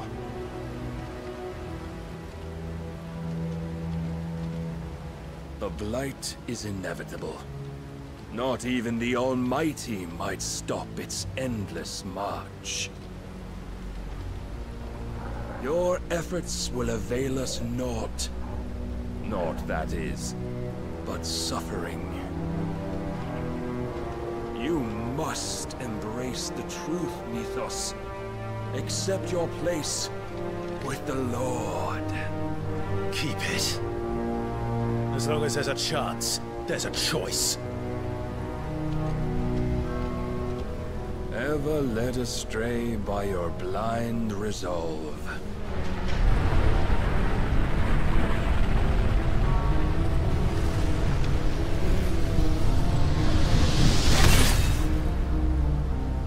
Now, it is time you learn the inevitability of your divine fate. However much it may hurt. Get as far away as you can. Clive, no. Trust me, Jill.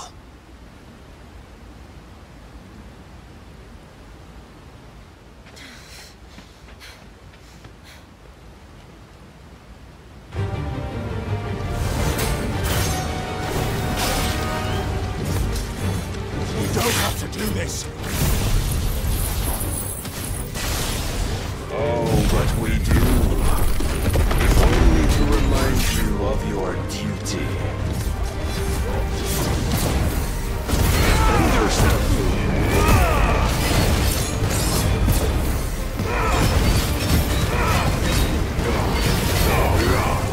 the short time since our last meeting, you have grown much. Yet as a vessel, I fear my lord will still find you lacking.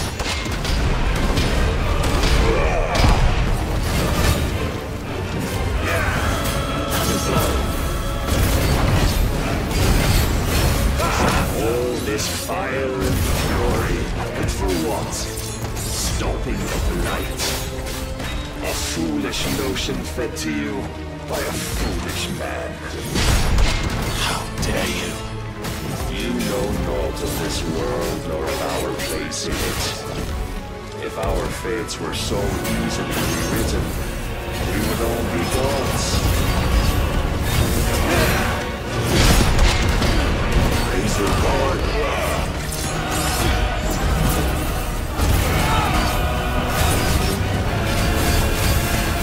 I have seen enough. If reason cannot sway you, there are other means of persuasion that might.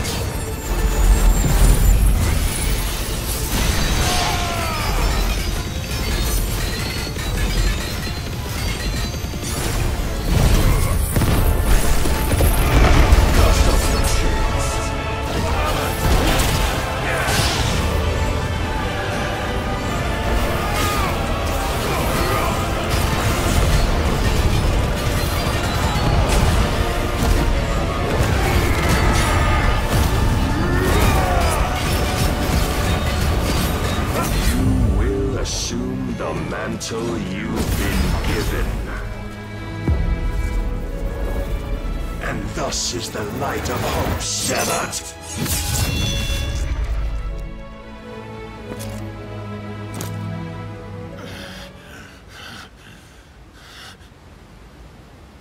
You would yield so soon.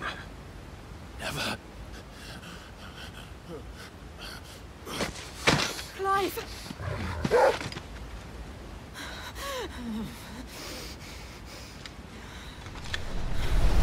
Do you not see? Your iron will weighs you down, dragging you ever further from your purpose. And what is my purpose? Mythos. Who are we? What are the dominants? The breath of the Creator still warm on our lips. We carry his light that we might guide the masses in his name. We are but mighty acts of God. We are more than that. You would be nothing without what he has granted you.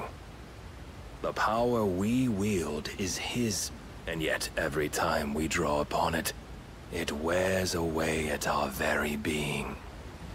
It breaks us. It unmakes us, that its immaculate aspect might reveal itself. The icon. It is too much for even his chosen few. Apart from you, Mythos, you wield the might of many, yet your body does not answer for its avarice. What are you saying? What I am saying is that we dominants are a means to an end. We were created for you, that you might drink deep of our strength and thereby fulfill your divine purpose. Which is? To feed. As you would know, could you only look beyond the walls of your prison of self-regard.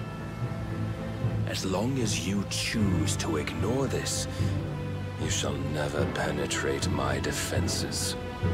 Still, you may take solace in the fact that you are not alone in your plight. The chains of volition shackle all of mankind, but there is yet cause to rejoice.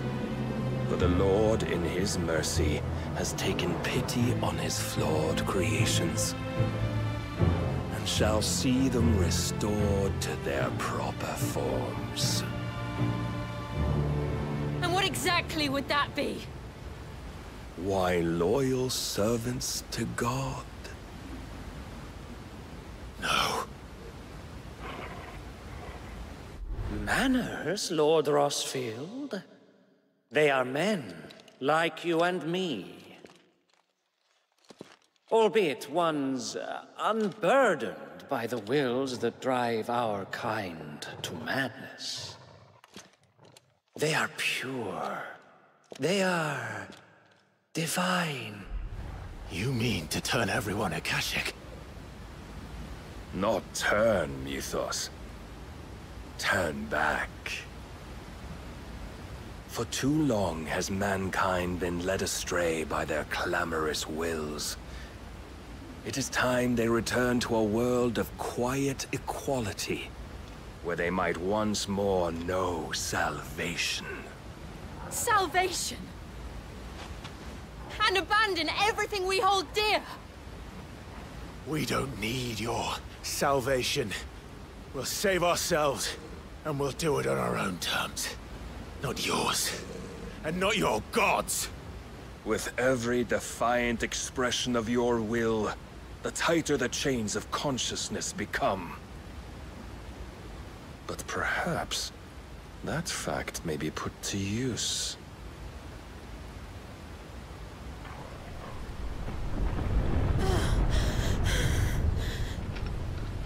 Clive! The faster it binds you to the remaining dominance, the stronger your hunger will become. Until it leads you back to the only answer there ever was. Mayhap not by the path my master intended, but back all the same.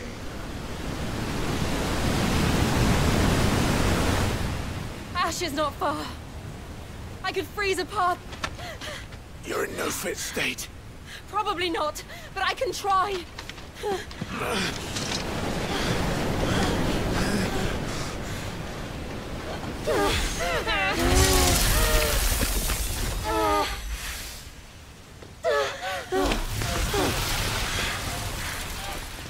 Don't look back!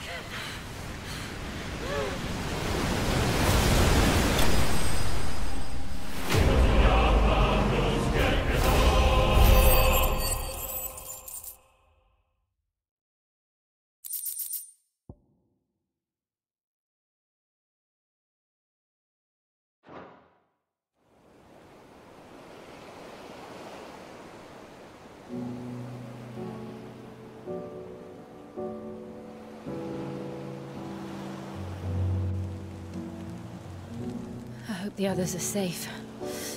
The Enterprise was clear of the gap when we fell. They made it, Jill. And they will have seen the ice where it led. We need only wait till dawn.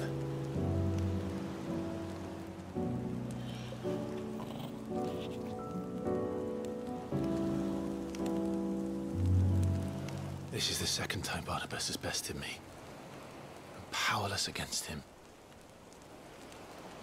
And maybe there really is nothing else for it but to give yourself to his master.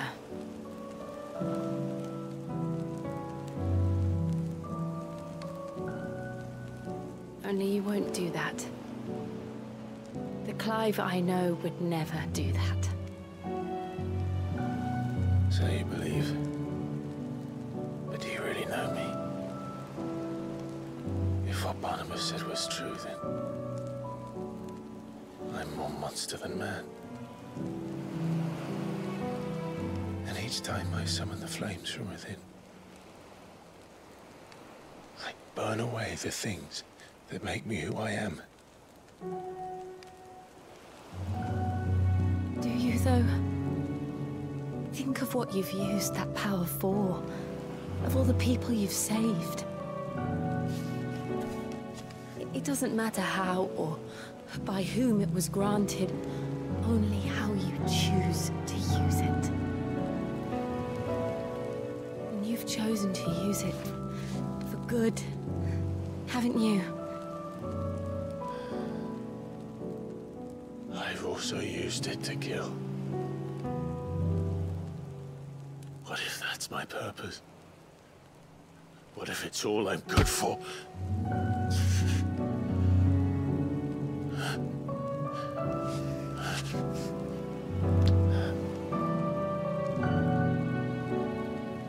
You're still that same boy I grew up with. Always so eager to save everyone around you, and yet always so low. Because you failed to realize the one thing that needed saving most of all. You, Clive. You. You never once took the time to save yourself.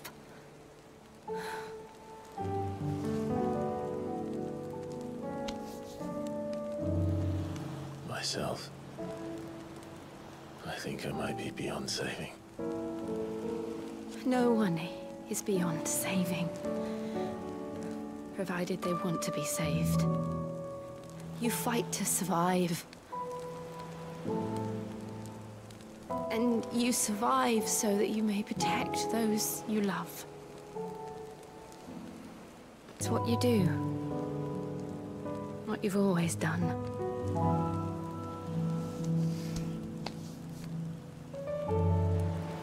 And I know you're not about to change. So I'm going to help you. To give you what you need to protect us all.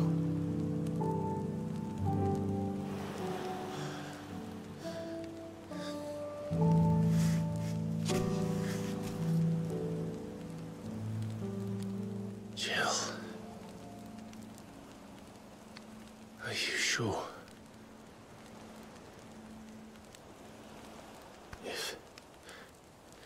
If this is what you want, then...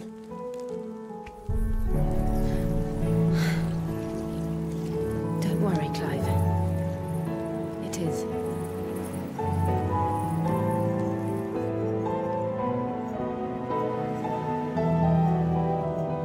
This burden, I'll give you the strength to bear it alone.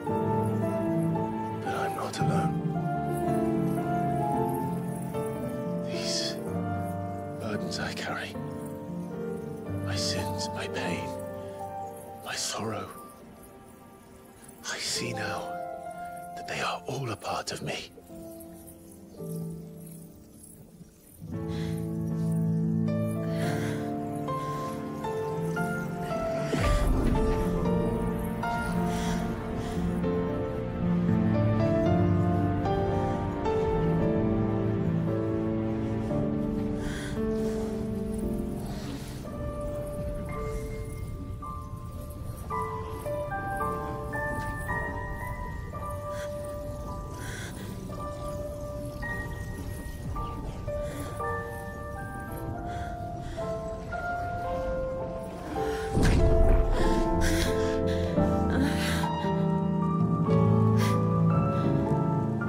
If I'm to continue on, having pledged my life to those I love, then I will gladly bear your burdens too, until my last breath. Clive.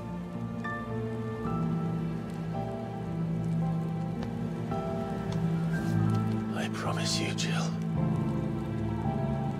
we will find a way to escape this fate. Find a way to save each other.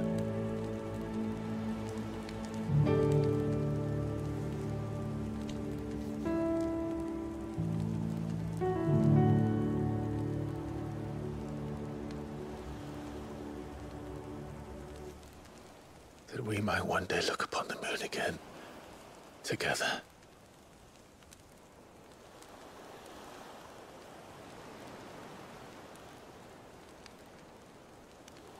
And I promise you, Clive, that I will be there, no matter what you must become.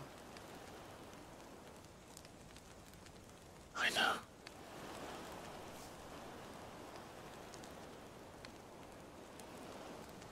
I never thought a smile could bring me So much joy.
What of Barnabas?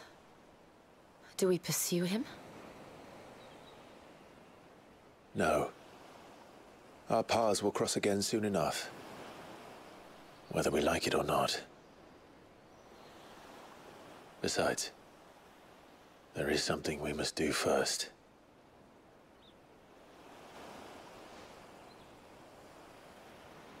Of course.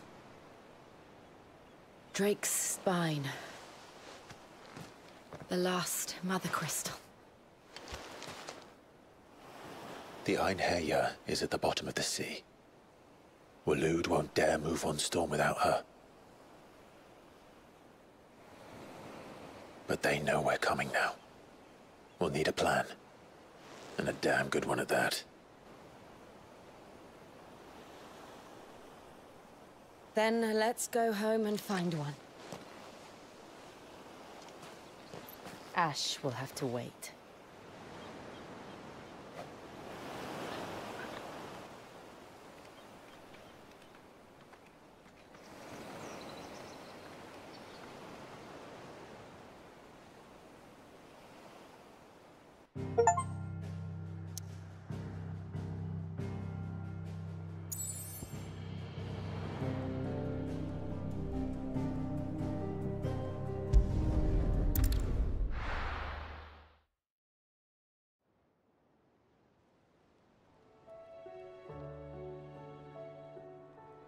Mid says Odin split the sea in two. She's always been partial to a tall tale. But there's tall, and then there's tall. I struggle to believe it myself. I see your uncle isn't with you. He stayed with the Enterprise. After our brush with the Einherjar, she was in urgent need of repair. And my uncle knows a shipwright in Randalar. We're to join him there when we're ready to sail for Ash. You sure that's wise? Last I heard, the place was still overrun with Akashic. Show me a city where that isn't true. Ultima's plague is spreading. We're running out of time, aren't we? We've done our best to shore up their hideaway. But I doubt a few planks will stop what's coming. Still, we'll keep at it. Every little helps, I suppose. Let's hope so.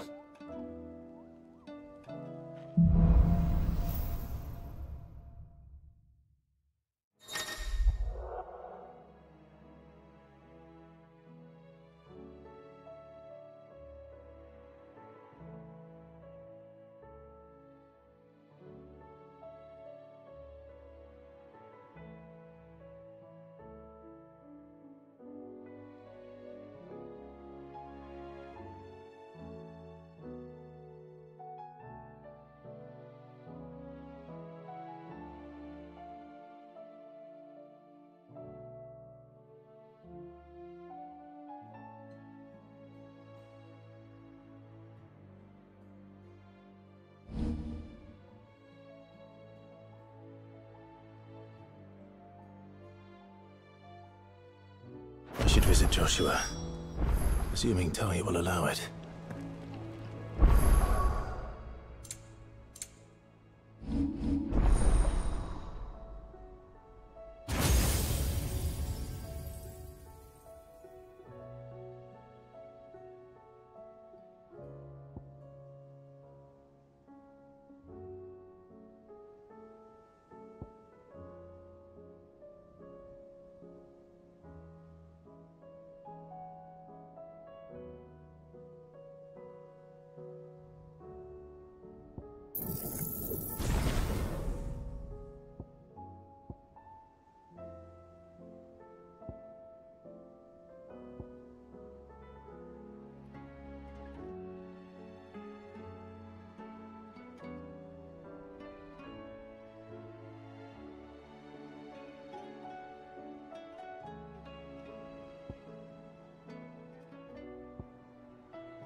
How are you doing?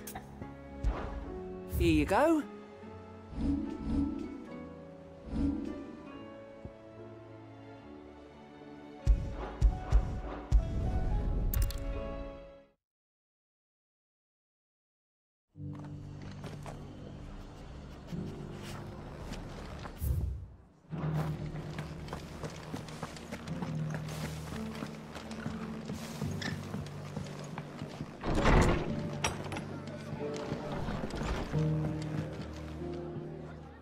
Clive, I was just about to send for you. I'd like you to take something to Sir Wade up in Eastpool. Seeds for planting. Thought it was about time they started growing their own food. I'll keep providing them with whatever they need in the meantime, of course. But if Eastpool's going to survive, it's got to be able to fend for itself. As have those poor bearers. They've lived their whole lives in servitude, but now they're their own masters. Up to us to teach them. And if you're wondering why you, well, the Wagoneers taking supplies up that way have been coming back with more and more reports of Akashic around the village of late. Sir Wade's putting a brave face on it, but I think even he's starting to worry. And if he's likely to share those concerns with anyone, it's you.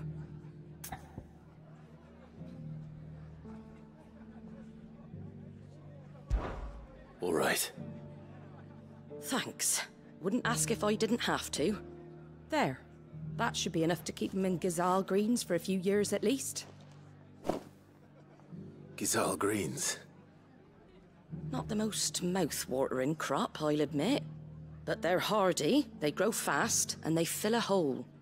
Better that than something that'll wither away at first frost. And chocobos love them too, which is no small thing. When I say all of us need to pull together to get Eastpool back on its feet, I mean all of us. They ain't exactly succulent, but Cook 'em right, and they're just about bearable. I'll take your word for it. Anyway, Sir Wade'll know what to do with them. And if he don't, well, I'll go up there and show him myself. I'm sure you will.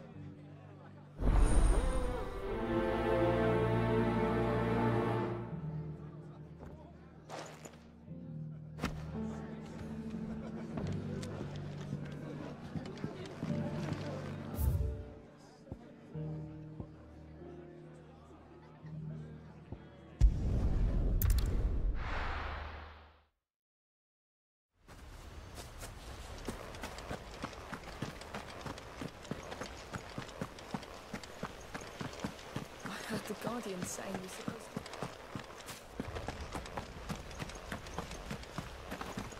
Ah, Lord Rossfield.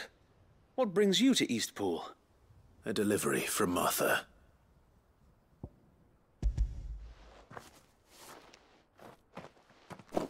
These are Gizal green seeds. Martha's keen to cut the apron strings, then, is she? I jest, of course.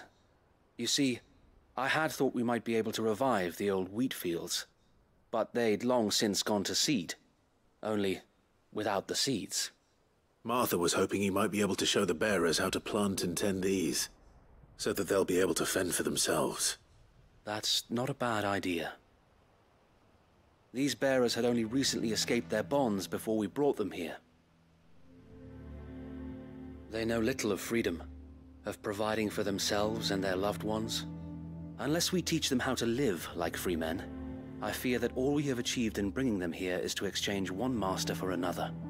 Not that myself and the Guardians have been the best example to them so far, subsisting almost entirely on Martha's charity as we do. It's about time we all started to provide for ourselves, bearers and Guardians alike. Unfortunately, we've been a little too busy of late to focus on much besides bolstering our defenses. There have been alarming reports of... The Horde is closing in. They're coming, Sir Wade, all of them. Damn it all, I thought we'd have more time. Gather the men in the square. Send to the rest for reinforcements. Yes, Sir Wade. The Horde? A Kashek, a veritable legion of them. They've been seen prowling around the northern reaches for a while now. We don't have the numbers to hold back a swarm that size. I had hoped to build a perimeter wall so that myself and the Guardians might be able to defend the village, but... Now you're out of time. Precisely. If reinforcements from the rest arrive before they do, we may just scrape through, but I fear that's rather an enormous if. What if you could call on reinforcements from Eastpool? You mean the bearers? We brought them here so they might live, not die, fighting for their lives. So wait. You said you lack men to defend the village. Are the bearers not men? Do they not wish to see Eastpool saved? Though they may not be trained soldiers like your Guardians. What help they are able to offer could still prove the difference between victory and defeat. You're right, my lord. I will appeal to them.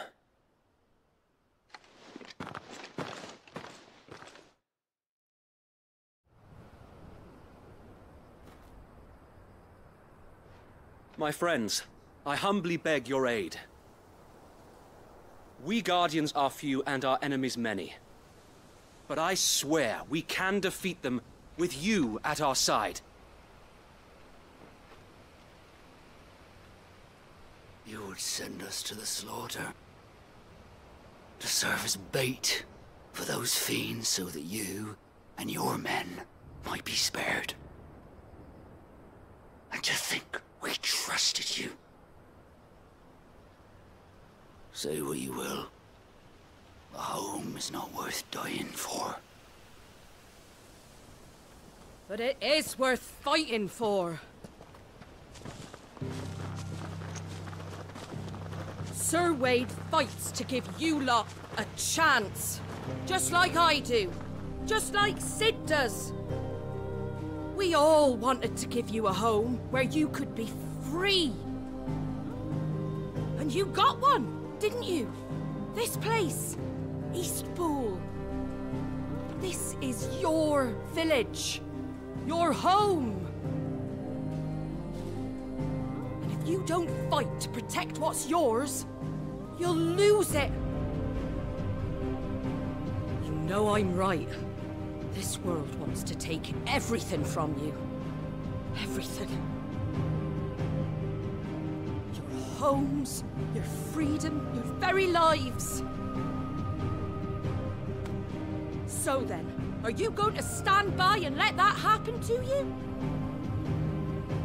Are you going to accept fate like good little Bran did and die, having never stood up for yourselves? Or will you fight like free men and women?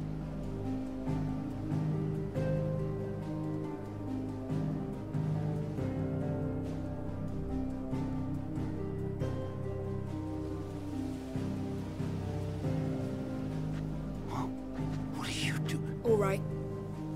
Give me a sword. I never dreamt I'd have a home of my own. And now that I have, I don't want to lose it. I will protect what's mine, or die trying. We all will. Free men and women, fighting together.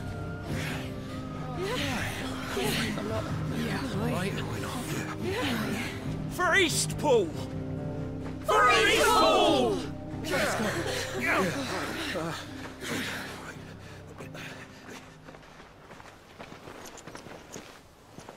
Thank you, Martha.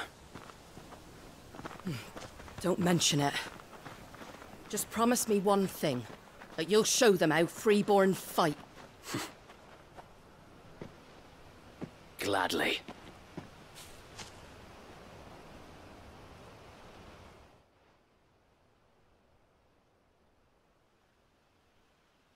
Well, if it was numbers you were lacking, you certainly won't be now. Thanks to you. Me? Oh, I just love the sound of my own voice. Lord Rossfield, my lady, we're ready. So what's the plan of action? We'll divide our forces into several small detachments, each made up of guardians, bearers, and guards from the rest.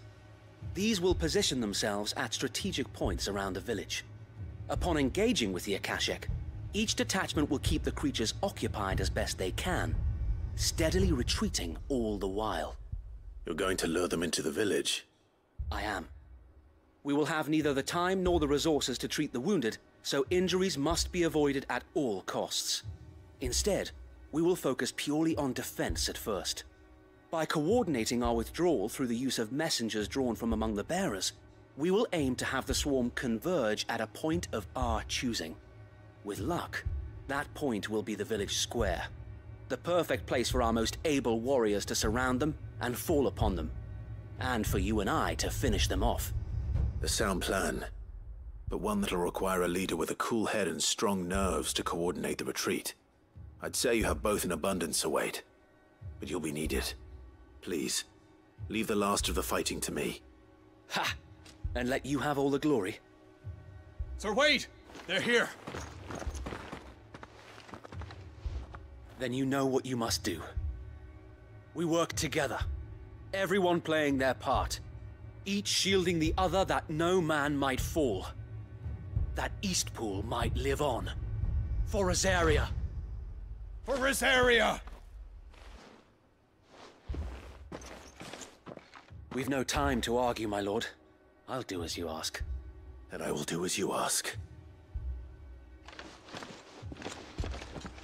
Suppose we'd better do our bit too then, eh? Right you are, Martha.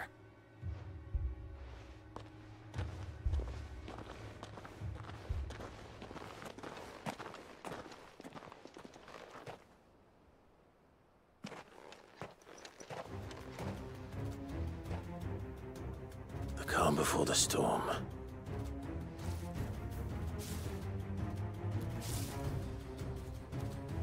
And here it comes. I will not let this village fall.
Looks like that's the last of them.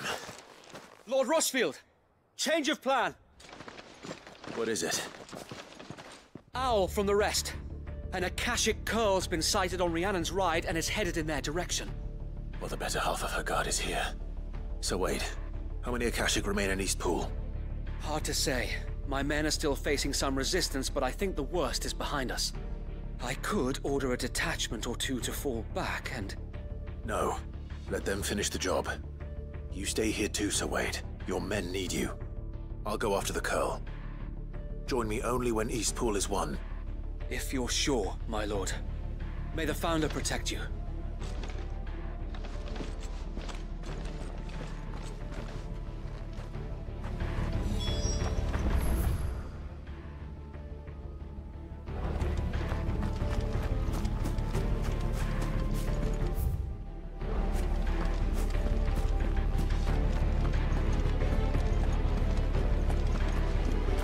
Next one's mine. I might...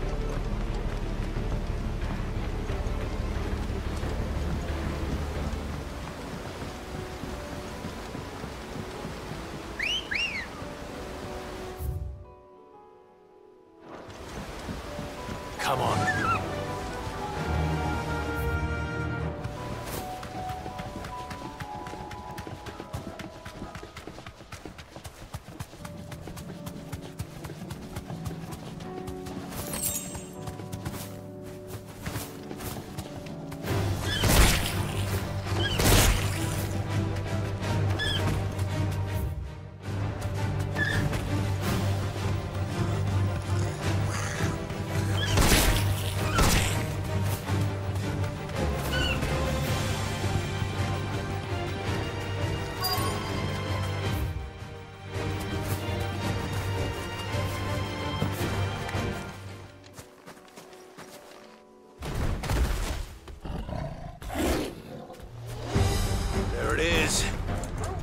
With me, Toggle.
All right. Back to Eastpool.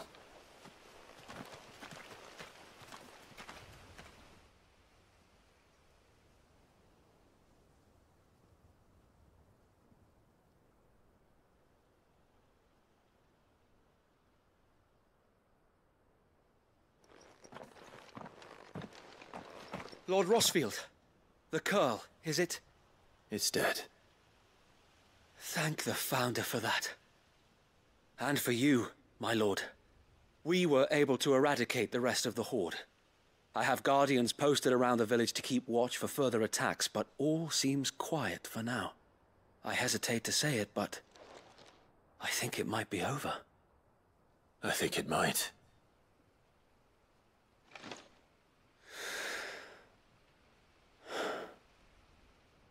We did it. We saved Eastpool.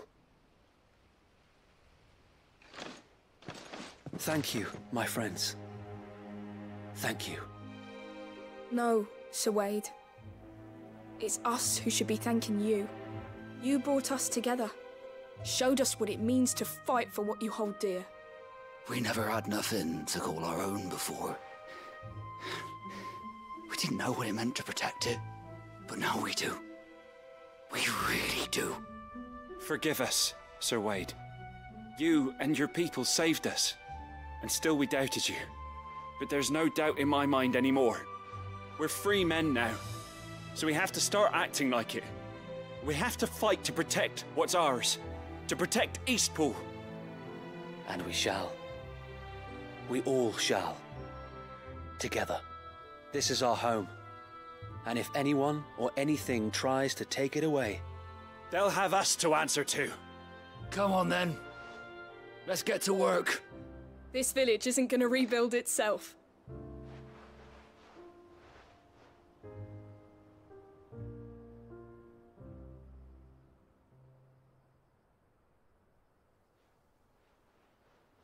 They're not slaves anymore. No. They're Rosarians. Your father took pity on the bearer's plight, and I believe if he was still with us today, this is what he would have wanted. I believe you might be right. I shall remain here, my lord, and do what I can to help rebuild the village. After all, this is my home now too. And I could hardly call myself an Eastpoolian if I didn't pull my weight. I think you'll find it's Eastpudlian, Sir Wade. But you should be proud all the same. I'll have to pull my weight too. Can't have the rest getting outclassed. Speaking of which, I ought to be getting back. Can we continue to count on your support, Martha? Of course, and I'll be counting on yours too. Us Rosarians have got to stick together, haven't we? Indeed we have. And Clive, come by the Golden Stables when you get the chance. I ain't paid you for delivering them seeds yet. All right. I will.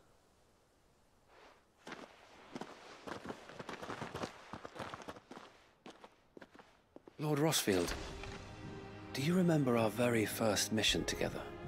Clearing the goblins from the Stillwind Marshes? How could I forget?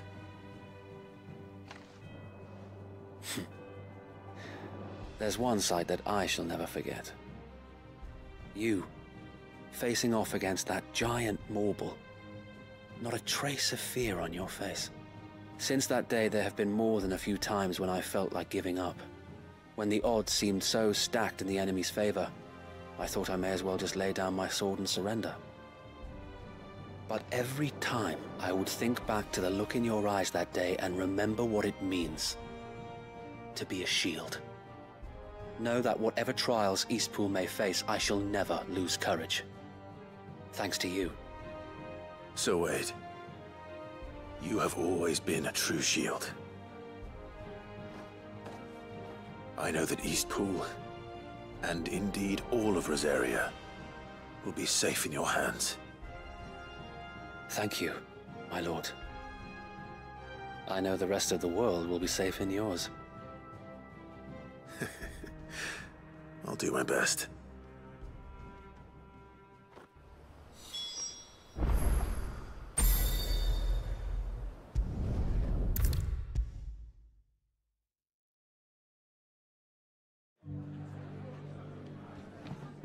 The hero returns. It's lucky you came by when you did, eh? Not only did my seeds get delivered, but you went and saved Eastpool and all. I just did what I could. And it's only right that you get rewarded for it. Take it before I change my mind. Thank you, Martha. So, Eastpool's finally back on its feet again. And a home to free bearers. Who'd have thought we'd see the day, eh? Well, it was your idea. I know that, but I never stopped to think what it would mean. Bearers in charge of themselves, thinking for themselves, working for themselves. Like your hideaway, but not even hidden away. Though I suppose the rest ain't much different nowadays. You know, bearers living free like that reminds me of when I first met Sid. Loath as I am to recall that particular day. I take it you didn't always see eye to eye. What happened? Well, if you really want to know, I started doing what I do long before I met Sid. In fact, that's how I met him. Or at least how he came to meet me. He showed up at the stables one day, asking questions about who'd been buying up bearers. Founder knows what he thought I was doing with them. Running a hunt, poking around in their innards. Something awful, anyway. Me, I thought he was a new constable. Thought the game was up. But somehow we both managed to work out what each other was about. And before I knew it, the cheeky arse was rattling on at me about how I was doing it all wrong. After all my hard work. Told me I was giving them relief, but not freedom. That my bearers were still dying as slaves. Got right under my skin, it did. Told him if he didn't like it, he could bugger off and report me to the garrison. And do you know what he did? He smiled. And then he laughed. And then I did the same. We made a pact that day, that whenever one of us was in need, the other would always be there for him. And you were? Well, we both wanted the same thing. To make life better for bearers. Just like your dad. Do you know I was born right around the time Elwyn became Archduke? Growing up, I saw how he tried to change things. He certainly didn't lack for ambition, that one. Indeed. But the loftier one's ambitions, the harder they are to achieve. Which is why those of us who follow in their footsteps need to finish what people like Sid and my father started. Suppose you're right, aye. And if we don't manage it, there's always them who come after us. Good thing we've got a few half-decent sorts waiting in the wings, eh? It's almost enough to give you a little bit of hope. Just a little. Anyway, enough nattering. Better get back to work. Let's see about making everyone some dinner, shall we? The least the folks who saved Eastpool deserve is a hot meal. And you and me ain't gonna save the world on an empty stomach neither. That sounds like a wonderful idea.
Welcome.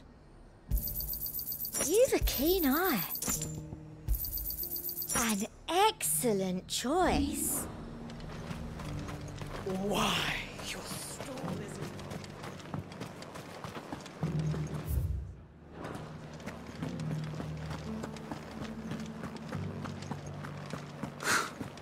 Let of us believe these ghosts. There were ghosts at the gate, not safe.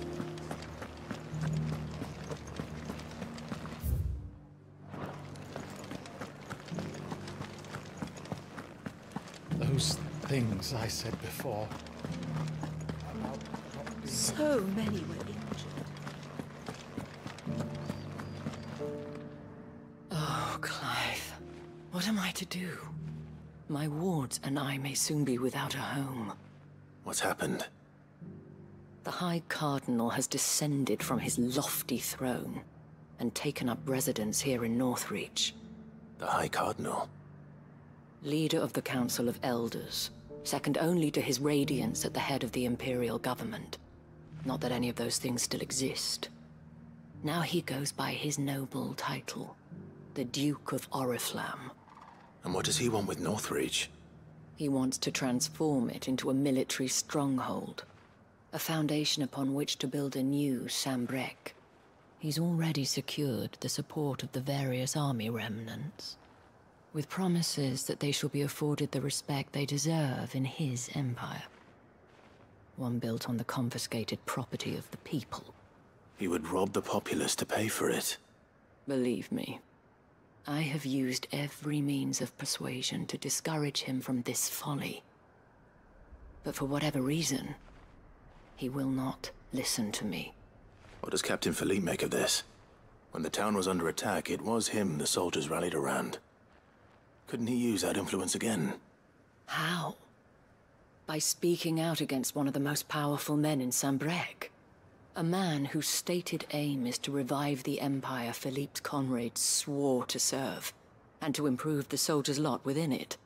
The captain can offer them a regular supply of gruel, and an occasional trip to the Vale to help them forget the terrors they face each day. The Duke offers them a vision of strength and safety. No. Any attempt to incite mutiny would cost Philippe the support of his men, if it did not cost him his life. But given the mood around town, mutiny may yet be unavoidable. The people have little appetite for further deprivation, least of all when it serves only to elevate others. And who could blame them? Clive, would you appeal to the Duke on my behalf? For your services to Northreach, you have the respect of the soldiers, and they will take you to His Eminence if you ask them. And unlike Philippe, no bonds of loyalty prevent you from speaking your mind to the man. Well, will you try? You could hardly fare any worse than I did. I'll see what I can do. Thank you, Clive. Tell me then, where will I find this Duke of Oriflamme? In the garrison? Overseeing the troops, yes. All right. Wish me luck.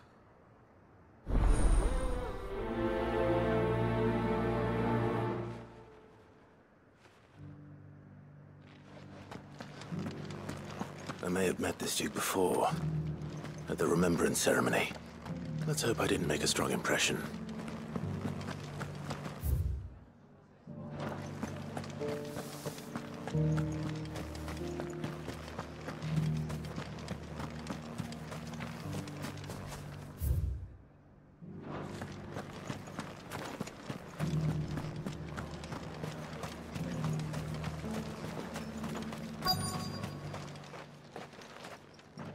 Halt!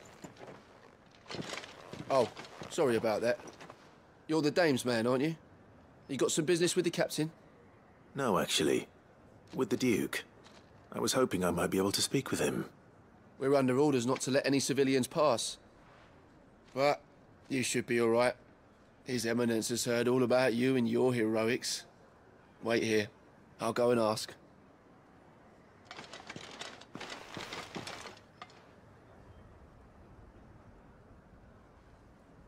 So, you are the sellsword who lent his aid to the garrison. The Empire owes you a debt, and I shall see it repaid. But tell me, is it wealth that you seek, or favor? Neither, Your Eminence. I thought only to inquire about your plan to turn Northreach into a stronghold. Ah, I see. You are worried the expanded garrison will render your services redundant. Yet you needn't be. A proud fighting man like yourself shall always have a place here. Pride of place, in fact. For too long has the contribution of the noble soldier been under-reckoned. But no more. For it is they who shall see the Holy Empire rebuilt, beginning right here in Northreach. Why here, Your Eminence? The town has been fortunate enough to escape largely unscathed from the recent troubles. Her defenses are sound, and her garrison well prepared. Which is more than can be said for Oriflamme or Twinside. The Empire wants for a capital, and I believe Northreach to be the perfect place. With Caer Norvent as her citadel. Once we have seen to the refortification of both the town and the castle, we need only build a wall around both to create a city that would be the envy of the twins. Plans are already underway for the construction. Soon enough, these thralls shall learn that they are no match for the might of Sanbreque. I fear you underestimate how dangerous these creatures are, Your Eminence. Should they return in force, you will need all the people of Northreach to come together in defense of the town. Something they may be loath to do if they've been deprived of their worldly goods. The people will do as their leaders command.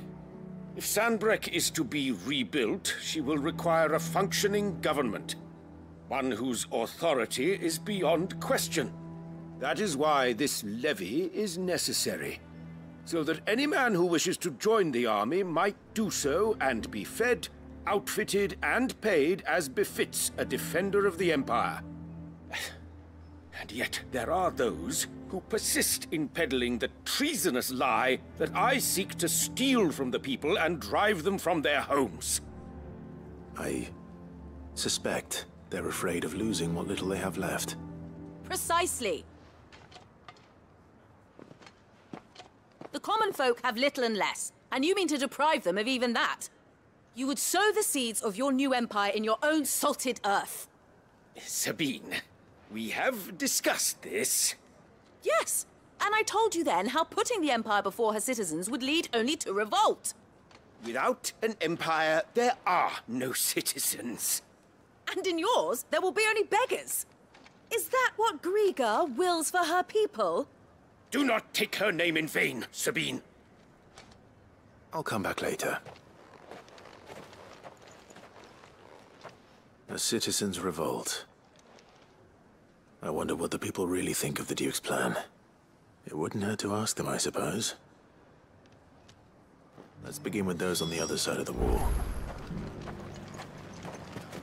Sabine, you are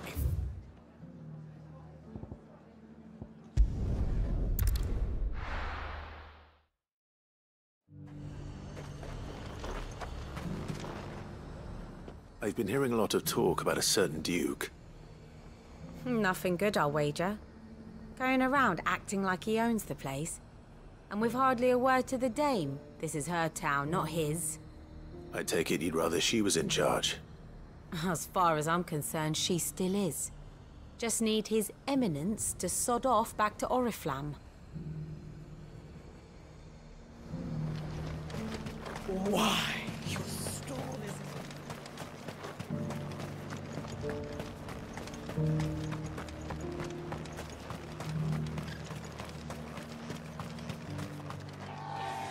A question, if you don't mind. What do you think of the Duke of Oriflamme?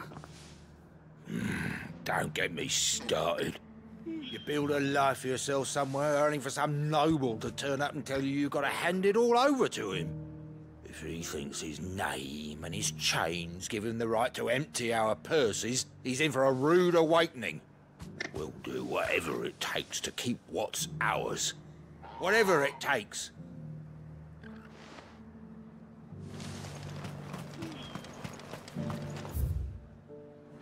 I heard the dame got an icon to rid the man over.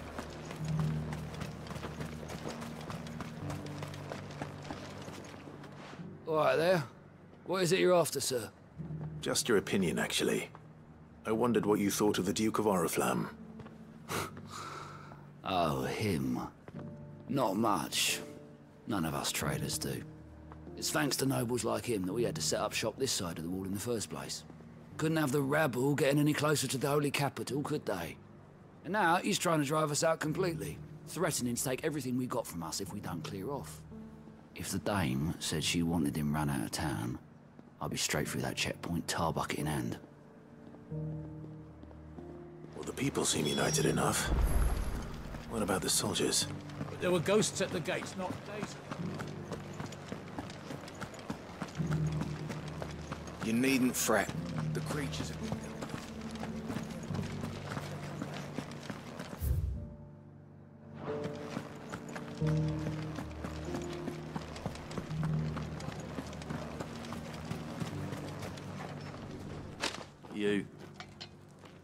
You're the one who's talking to His Eminence.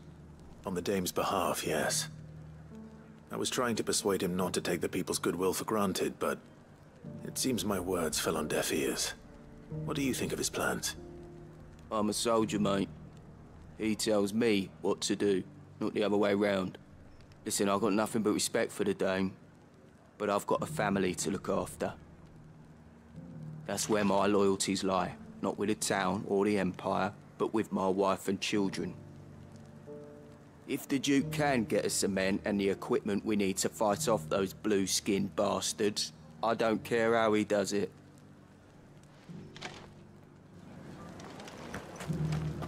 As long as you remain, the veil will see to your needs.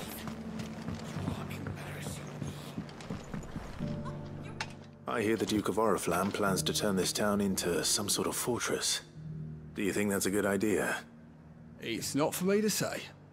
All I know is that unless the Emperor orders me otherwise, His Eminence's word is law. Look, no one likes all these taxes and tariffs, but empires don't come for free. Once Sandbreak is back on her feet, we'll all reap the benefits.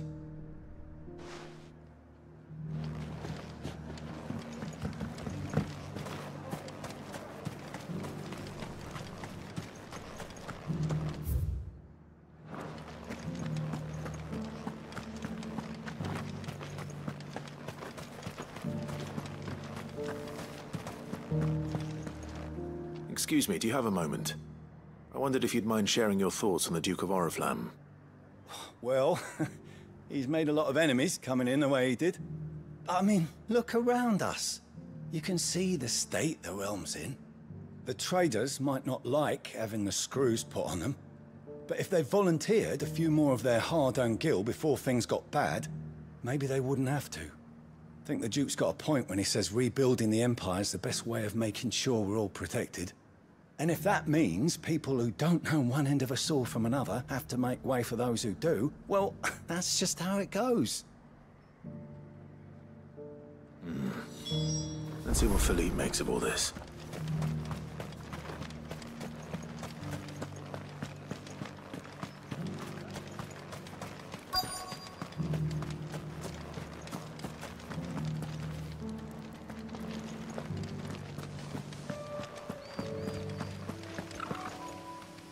Captain, do you have a moment?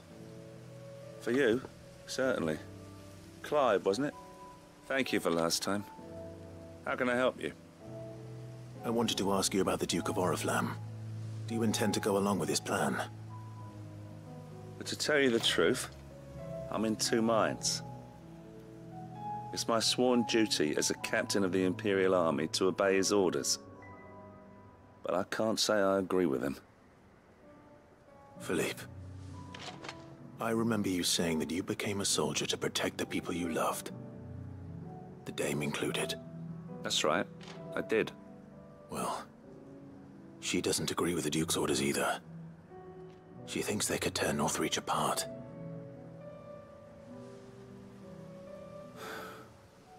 And she's probably right. Thank you, Clive.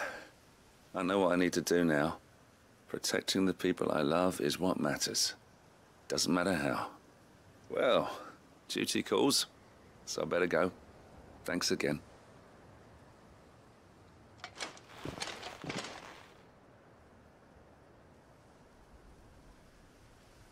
It seems Philippe wants to do the right thing at least. I expect Isabel will be pleased to hear that.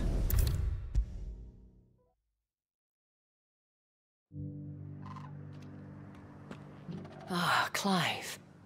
How did you fare? Were you able to speak with the Duke? I was, but...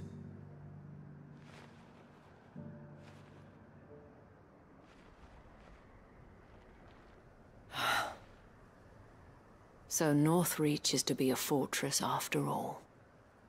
Well, it will certainly help to hold back the thralls. There's no denying that. Though I doubt it will come as much consolation to the townspeople whose worldly goods are confiscated to pay for it.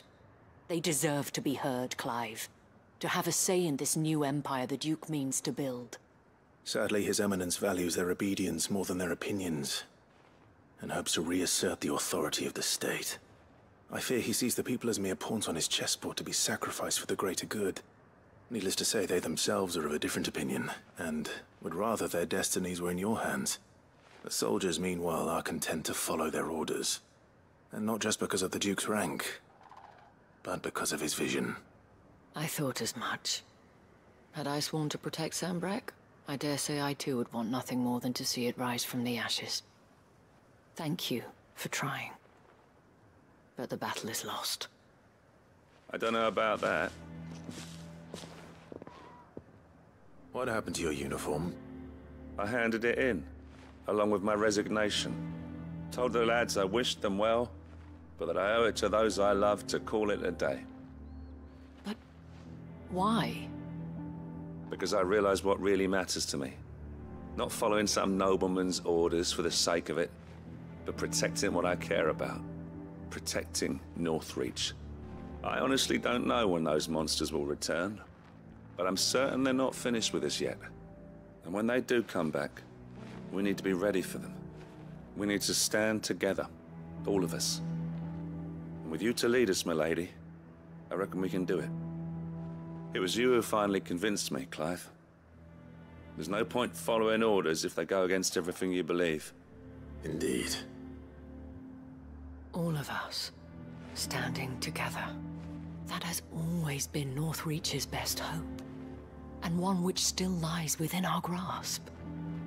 We have only to turn our attentions to the true enemy. Thank you, Philippe, for showing me what I must do. Anything for you, milady. Speaking of standing together, would you mind if I borrowed a few of the lads from the Vale to help keep watch around the town? I fear His Eminence has loftier tasks in mind for the guard. Not at all. Be my guest. Wouldn't be the first time.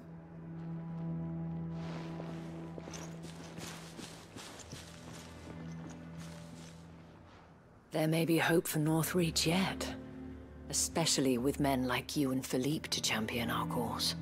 I, for my part, shall continue to work upon the Duke, in the stubborn belief that I might still tempt him into joining hands. But I suspect I shall have to call upon your aid again. Until then, Clive. Until then?